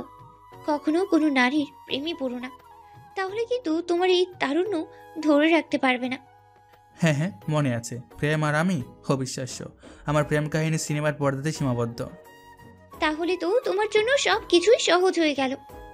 হ্যাঁ, তবে তুমি আমাকে কিছু দেওয়ার পাশাপাশি কিছু অতিরিক্ত জামালও দিয়েছো। কোনো ব্যাপার না, আমি সব সামলে নেব। কিন্তু এভাবে হিংস্র জানোয়ারের মতো আমার গাড়ে কামড় দিয়ে দাঁত বসানোর মানেটা এখনো বুঝলাম না। মুচকি হাসে মারিয়া। অদৃশ্য হতে থাকা তার শরীর বলতে থাকে, কারণ তুমি অনেক আকর্ষণীয়। হাওয়ায় মিলিয়ে যায় মারিয়া। অবাক হয় আবির, নিজের মনেই বিড়বিড় করে, ডাইনিটা কোথাকার, এমনভাবে কামড় দিয়েছে গা কিছুতেই শুকাচ্ছে না। পরের দিন সকালবেলা ফোনের শব্দে ঘুম ভাঙে আবিরের। চোখ দুটো বন্ধ রেখেই অনেক বিরক্তি নিয়ে রিসিভ করে ফোনটা। ওপাশ থেকে ভেসে আসে নারী কণ্ঠ। এই আবির ভাইয়া, আজ কি সময় হবে আপনার? লাইলা ফোন করেছে। আবিরের মনে পড়ে যায় মারিয়ার বলা কথাটা, কোনো নারীর প্রেমে পড়া যাবে না। কিন্তু আবিরের মনে অস্বাভাবিক তারুণ্য কাজ করছে। কেন যেন লায়লার কোমল কণ্ঠ তার মনে শিহরণ জাগাচ্ছে। এটাই কি সেই হারিয়ে যাওয়া তারুণ্য? ভাবতে ভাবতে আবিরের মনে পড়ে অডিশনের কথা। না, অডিশনের আগে আর কাউকে সে তার এই তারুণ্য চেহারা দেখাবে না। একেবারে অডিশনের দিন সবাইকে তাক লাগিয়ে দেবে। এমনটাই ভাবতে ভাবতে লায়লাকে মুখের উপর না বলে দেয় আবির। না, আমি একদম ব্যস্ত আজ। জানোই তো, তোমার প্রথম ফিল্মের হিরো হতে হবে, অনেক প্রস্তুতি নিতে হচ্ছে, অনেক কাজ। মজা করা বন্ধ করুন তো ভাইয়া। প্রডিউসারের সঙ্গে আমার কালও কথা হয়েছে, উনি ইয়াং কাউকে লিড রোলে রাখবে। আর আপনি তো সিনিয়র অনেক, বয়সের দিক থেকেও আর চেহারার দিক থেকেও। আবির লায়লার এমন মজায় হতাশ হয় না, কারণ সে জানে লায়লা এবার তাকে দেখলে নিজেও বিশ্বাস করতে পারবে না কতটা তরুণ হয়ে গেছে। বলে ওঠে আবির, আচ্ছা বলো তো লায়লা, আমি এখন যেমন সিনিয়র এই চেহারায় ঠিক আছি, নাকি আমার সেই প্রথম দিকের সিনেমাগুলির মধ্যে যেমন চেহারা দেখছো সেই ঠিক ছিল? তুমি যদি আমার চেহারা দেখে প্রেম করতে চাও তাহলে কোনটা চুজ করবে? সো ডিফিকাল্ট ভাইয়া, তবে আপনি আমার স্বপ্নের নায়ক। আপনি যেমনই হন আমি তাতেই রাজি। তাছাড়া এমনিতে আর চাইলেও আপনি আগের চেহারায় ফিরতে পারবেন না। আমি আগের চেহারাতে ফিরবো? বলছিলাম না তোমার প্রথম ফিল্মের হিরো আমি হব? দেখোই না অডিশনের দিন নিজেকে কতটা পরিবর্তন করে নিয়ে আসি। উফ ভাইয়া, আপনি না অনেক বেশি বেশি মজা করেন। সত্যি কি আপনি এখন ফ্রি রে? আপনার সাথে খুব ঘোরার ইচ্ছা ছিল আজ। শুটিং শেষ হতে আরও অনেক দিন বাকি। এদিকে আমি বাসায় বসে ডায়েট ফলো করতে করতে বোর হচ্ছি। ঘুরতে নিয়ে যাওয়ার মতো কোনো সঙ্গীও নেই। কিছুই করার নেই লায়লা, আমাকে এখন অনেক কসরত করতে হবে। একেবারে অডিশনের দিন দেখা হবে, রাখছি, বাই। আবির ফোন রেখে দিতেই লায়লার মন খারাপ হয়ে যায়। আবিরের প্রতি রাগ লাগে তার। রাগে গজগজ করতে করতে বলতে থাকে, পাগল লোক কোথাকার, মনে হচ্ছে এক সপ্তাহের মধ্যেই সব কিছু পাল্টে ফেলবে। কি এমন কসরত করবে এই এক সপ্তাহে? যাই করুক, হিরো রোল তো পাবে না, বয়স হয়েছে এটাও বুঝে না। আগের লুক কি আর ফেরা সম্ভব? যত সব পাগলামি কথাবার্তা। এখন বুঝতে পারছি কেন বিয়ে হয়নি লোকটার। মেয়েদের ফিলিংস তো একদমই বোঝে না। আরে বাবা, মেয়েদের মন বুঝলে বয়স কোনো ব্যাপার হলো? যত সব। এদিকে আবির ফোন রেখে দিয়ে লায়লার কথাবার্তা নিয়ে চিন্তা করতে থাকে। বিছানা থেকে উঠে আয়নার সামনে দাঁড়ায়, গালে হাত দিয়ে নেড়ে চেড়ে দেখে আর বিড়বিড় করে বলতে থাকে, মনে তো হচ্ছে লায়লা মেয়েটা আমার প্রেমেই পড়ে গেছে। আরে বাবা, বুড়ো আবিরের জন্য এত প্রেম? এই তরুণ আবিরকে দেখলে তো তাহলে পাগল হয়ে যাবে। প্রেমে পড়া বারণ রে পাগলি। বিড়বিড় করে কথা বলতে বলতে আবির ওয়াশরুমের দিকে চলে যায়। কেটে যায় কয়েকটা দিন। সকালবেলা জিন্স আর শার্ট পরে আয়নার দিকে তাকিয়ে আছে আবির। গত রাতে চুলের কাটিংটা অনেক দামি সেলুন থেকে করেছে। পারফেক্ট হিরো লুক লাগছে। আজই অডিশনের দিন, 12টার দিকে অডিশন শুরু হবে। আয়নায় তাকিয়ে আবির নিজের শরীরের প্রতিটা জায়গা খুঁটিয়ে খুঁটিয়ে দেখছে সব কিছু ঠিক আছে কিনা। আচমকা ফোন বেজে ওঠে আবিরের। সোহেলের নাম্বার থেকে কল এসেছে। রিসিভ করে আবির। কি রে, তুই অডিশনে আসবি না? 10টা বেজে গেছে, অনেকেই এসে গেছে, লম্বা লাইন। আরে সোহেল, তুই তো আমাকে কেরিয়ারের প্রথম দিকের দিনগুলো স্মরণ করে দিচ্ছিস।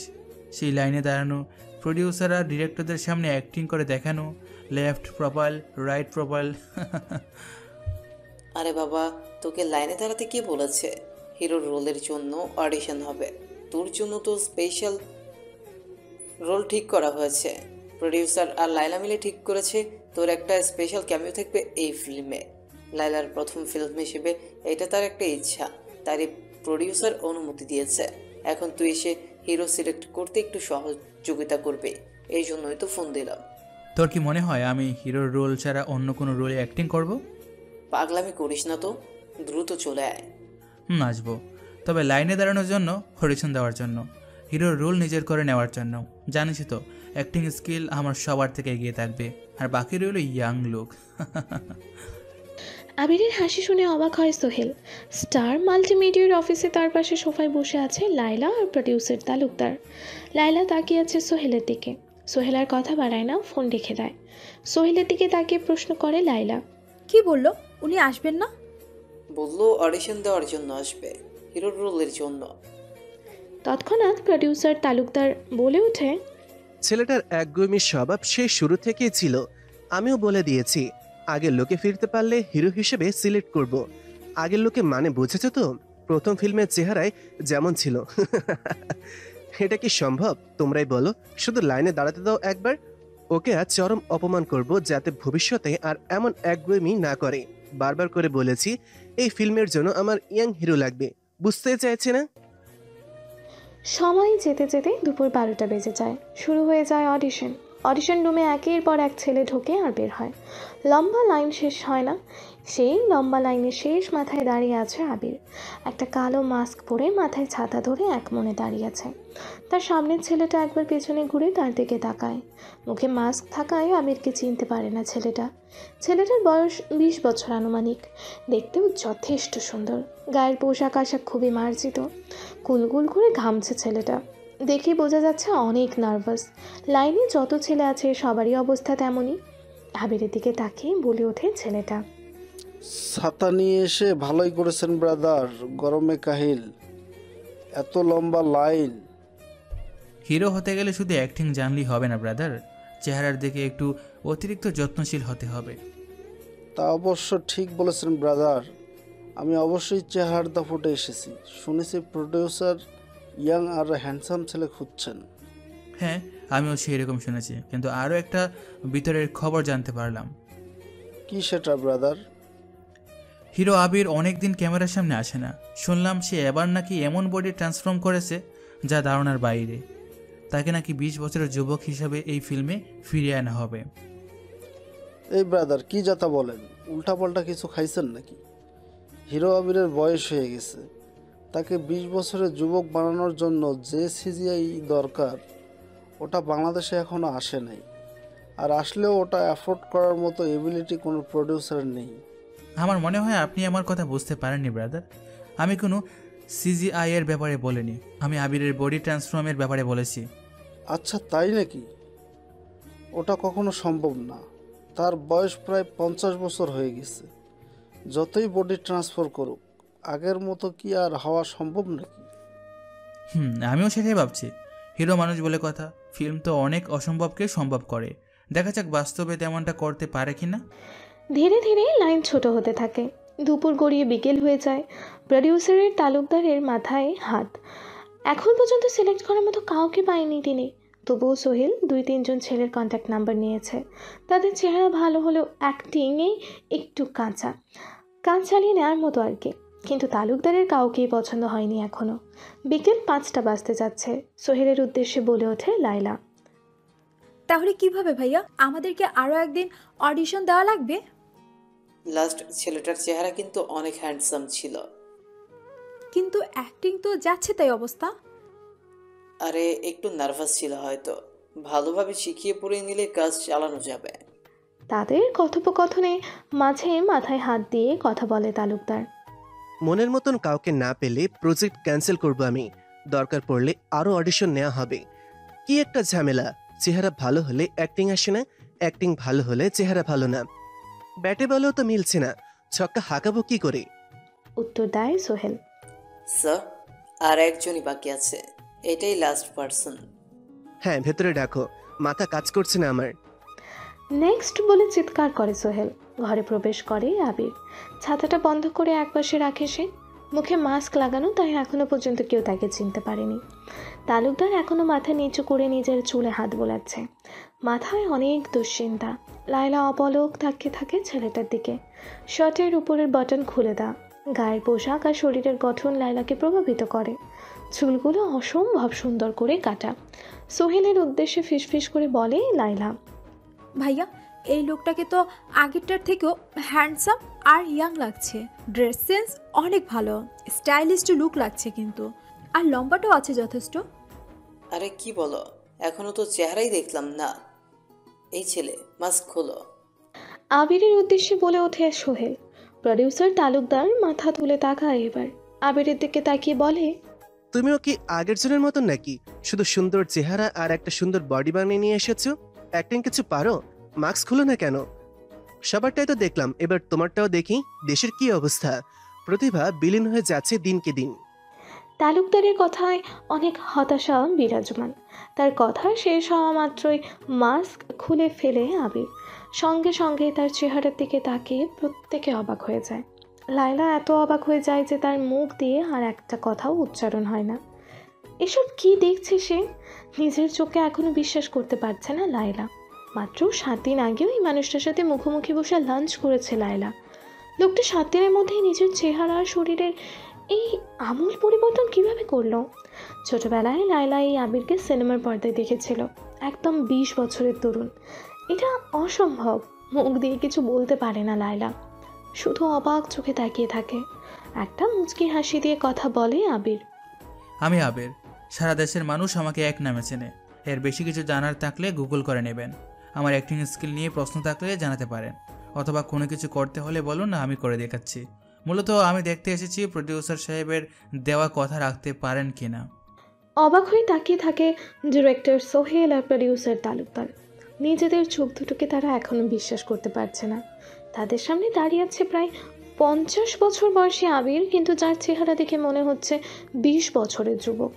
এই অসম্ভব ব্যাপারটাকে এখনো তারা হজম করতে পারেনি। এটা অসম্ভব। লায়লার বলা কথাটায় মুচকি হাসে আবির। প্রচণ্ড আত্মবিশ্বাসের সাথে একটা দম নেয় সে। বুকের উপরিভাগ কিঞ্চিত উঁচু হয়ে যায়। এরপর বলে ওঠে, তুমি কি ভেবেছিলে আমার হিরোগিরি শুধু সিনেমার পর্দাতেই সীমাবদ্ধ? তোমার কোনো ধারণাই নেই বাস্তবে আমার দ্বারা কত কিছু সম্ভব। তালুকদারের গলা কাঁপতে থাকে। এটা তুমি কিভাবে করলে আবির? অন্তত 20 বছর আগে এই আবিরকে আমি দেখেছিলাম। সোহেল আরো বেশি অবাক হয়ে বলতে থাকে, তুই কি স্পেশাল কোনো ডাক্তার নিয়োগ দিয়েছিস? এমন ডেট কে দিল তোকে যাতে 1 সপ্তাহে এত পরিবর্তন করে ফেলে নিজেকে?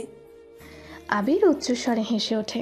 এরপর সবার উদ্দেশ্যে বলে ওঠে, কারো কথা বলার প্রয়োজন নেই। এখন আমি যা বলছি তাতে মনোযোগ দেওয়া যাক। আমার কিছু শর্ত আছে। শুটিং কাল থেকেই শুরু করতে হবে। সূর্যের আলোতে আমি শুটিং করতে পারবো না। ইনডোর হোক অথবা আউটডোর, মাথার উপর সবসময় যেন ছায়ার ব্যবস্থা থাকে। 1 ফোঁটা রোদও যেন আমার গায়ে না লাগে। আমি টানা 1 মাস হাড় ভাঙা পরিশ্রম করতে রাজি, কিন্তু পরবর্তী 1 মাস ছুটি কাটাবো। এজন্য 2 মাসের শুটিং 1 মাসে করা লাগলেও আমি তাতে রাজি। কথার মাঝে প্রশ্ন করে সোহেল, মানে 1 মাস শুটিং তো পরের মাসে কি করবি?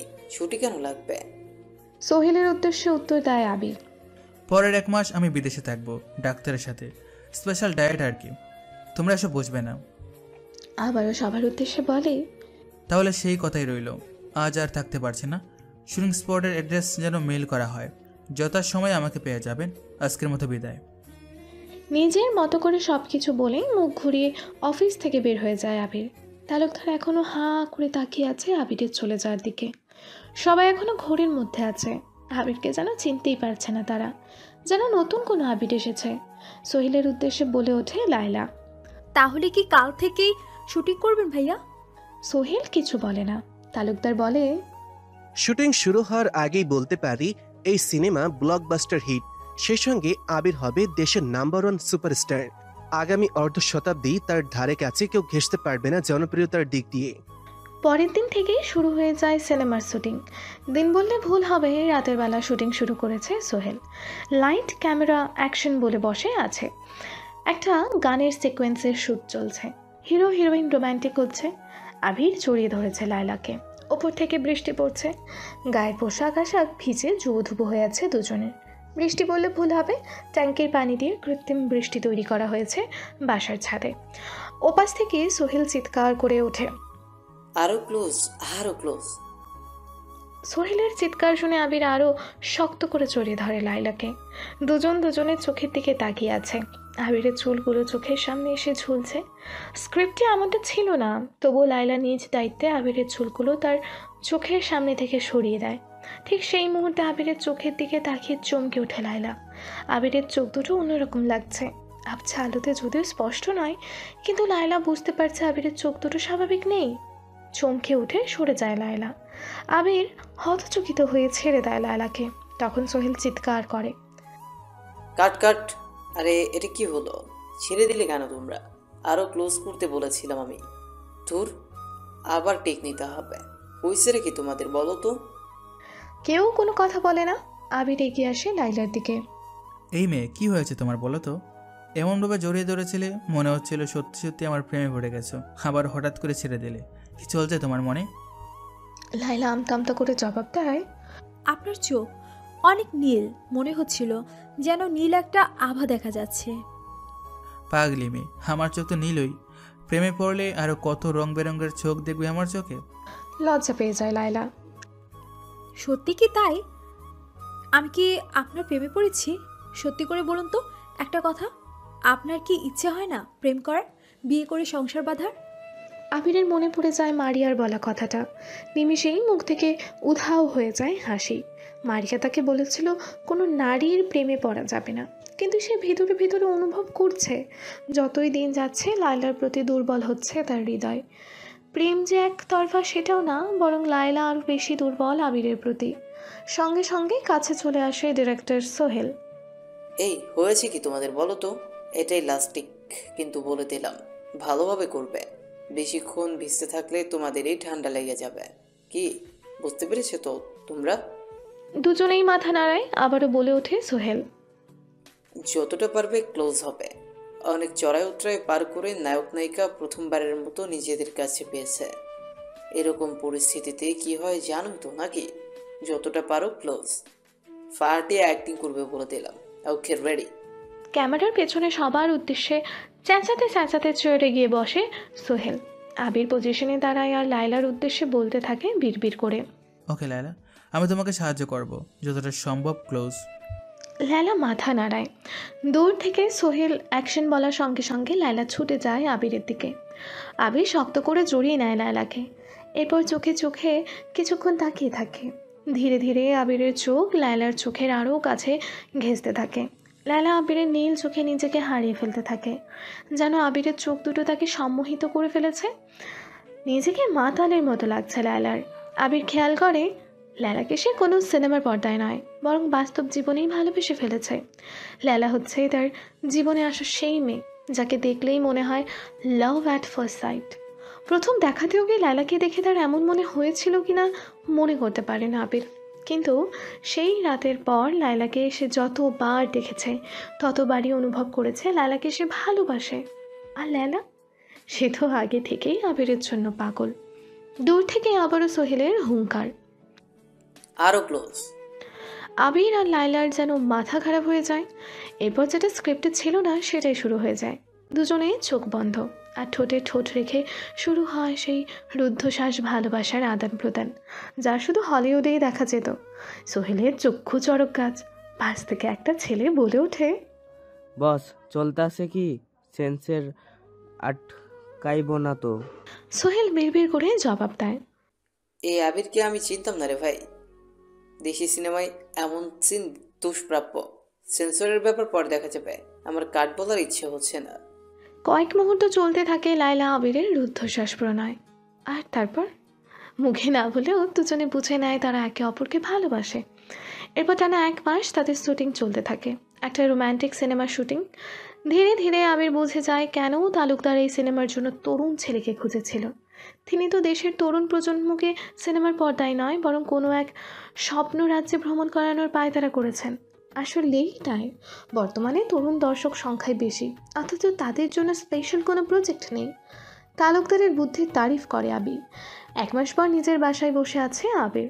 1 মাস হয়েছে কিনা সেটা সে জানে না, তবে মারিয়ার কথা অনুযায়ী আজই পূর্ণিমার রাত। আবিরের শর্ত অনুযায়ী 1 মাস শুটিং হয়েছে, এখন শর্ত অনুযায়ী সে 1 মাস ছুটি কাটাবে। আবারও আগের অবস্থায় ফিরতে হবে আবিরকে। সন্ধ্যা হয়ে গেছে এরই মধ্যে। লায়লার সাথে প্রেম হয়ে গেছে অনেক আগেই। মেয়েটা এক মুহূর্তের জন্য এখন আবিরকে ছাড়ে না। মুখে সব সময় আবিরের নাম লেগে থাকে। মনে মনে একটু ভয় হতে থাকে আবিরের। মারিয়া যেটা বারবার নিষেধ করেছিল নিজের অজান্তেই যেন আবির সেটাই করে যাচ্ছে। ভবিষ্যতে এর ফল কি হবে কিছুই বুঝতে পারে না সে। ব্যালকনিতে দাঁড়িয়ে পূর্ণ 4টার দিকে তাকিয়ে আছে, আর তখনই ফোনটা বেজে ওঠে। আচমকাই পকেট থেকে ফোনটা বের করে দেখতে পায় লায়লার নাম্বার। রিসিভ করতেই ওপাশ থেকে লায়লার সেই মোহনীয় কণ্ঠস্বর শোনা যায়। কি হয়েছে আমার হিরো? লাগেজ গোছানো হয়েছে? হ্যাঁ হয়েছে, কাল সকালের ফ্লাইটে চলে যাচ্ছি। উফ, আমারও ইচ্ছে করছে তোমার সাথে যেতে। লাগাতার এমন শুটিং আর ভালো লাগছে না। একটু কষ্ট করো, তোমার সিঙ্গেল সিকোয়েন্সগুলোর শুটিং শেষ হোক, পরের মাসে আবারও একসাথে সব শুটিং শেষ করব। এরপর তো ফ্রি। সোহেল বলছে যেভাবে কাজ চলছে 3 মাসেই সব সিকোয়েন্স কমপ্লিট হয়ে যাবে, এরপর শুধুই প্রমোশনের কাজ। কিন্তু পোস্টার লঞ্চের সময় তুমি থাকবে না, কালকে দিনটাও অপেক্ষা করা গেল না। না লায়লা, বুঝই তো ডায়েট জরুরি, আর তাই আমার বিদেশ যেতে হচ্ছে। ডাক্তারের সাথে সাক্ষাৎ না করলে আমার এই সুন্দর চেহারা মেনটেন করতে পারবো না, বুঝই তো। আচ্ছা, ব্যাপার না, গিয়ে আবার আমার কথা ভুলে যেও না। অবশ্যই ভিডিও কলে যোগাযোগ করবে আর আমাকে দেখাবে তুমি কি ট্রিটমেন্ট নিচ্ছ। আমিও বুড়ি হওয়ার আগেই তোমার ওই ডক্টরের সাথে দেখা করে ট্রিটমেন্ট নিব কিন্তু। চুপ হয়ে যায় আবির। আবারও বলে ওঠে লায়লা। কি হলো, কিছু বলছো না যে? নাকি তুমি চাও তুমি একাই তরুণ থাকবে আর আমি বুড়ো হয়ে যাব? আরে না, ঠিক আছে, পরে কথা হবে, আরে কিছু কাজ বাকি, এখন রাখছি, বাই। ফোন রেখে দেয় আবির। লায়লা ভিডিও কল দেবে কথাটা শোনার পর থেকেই আবিরের বুকের ভেতরটা কেমন ধুকপুক করছে। ঠিক সেই মুহূর্তে আবির বুঝতে পারে অনেক কিছু। কোনো নারীর প্রতি এমন প্রেম আবির কখনো অনুভব করেনি। মারিয়ার কামড়ের পর থেকেই তার মনের মধ্যে এমন প্রেম জাগতে শুরু করেছে। না চাইতেও সে কেন যেন লায়লার প্রতি দুর্বল হয়ে পড়ছে। এমনকি সেই রাতের পর সে পাশের অ্যাপার্টমেন্টের নতুন মডেল রোজের দিকে অন্যরকম চোখে তাকিয়েছিল।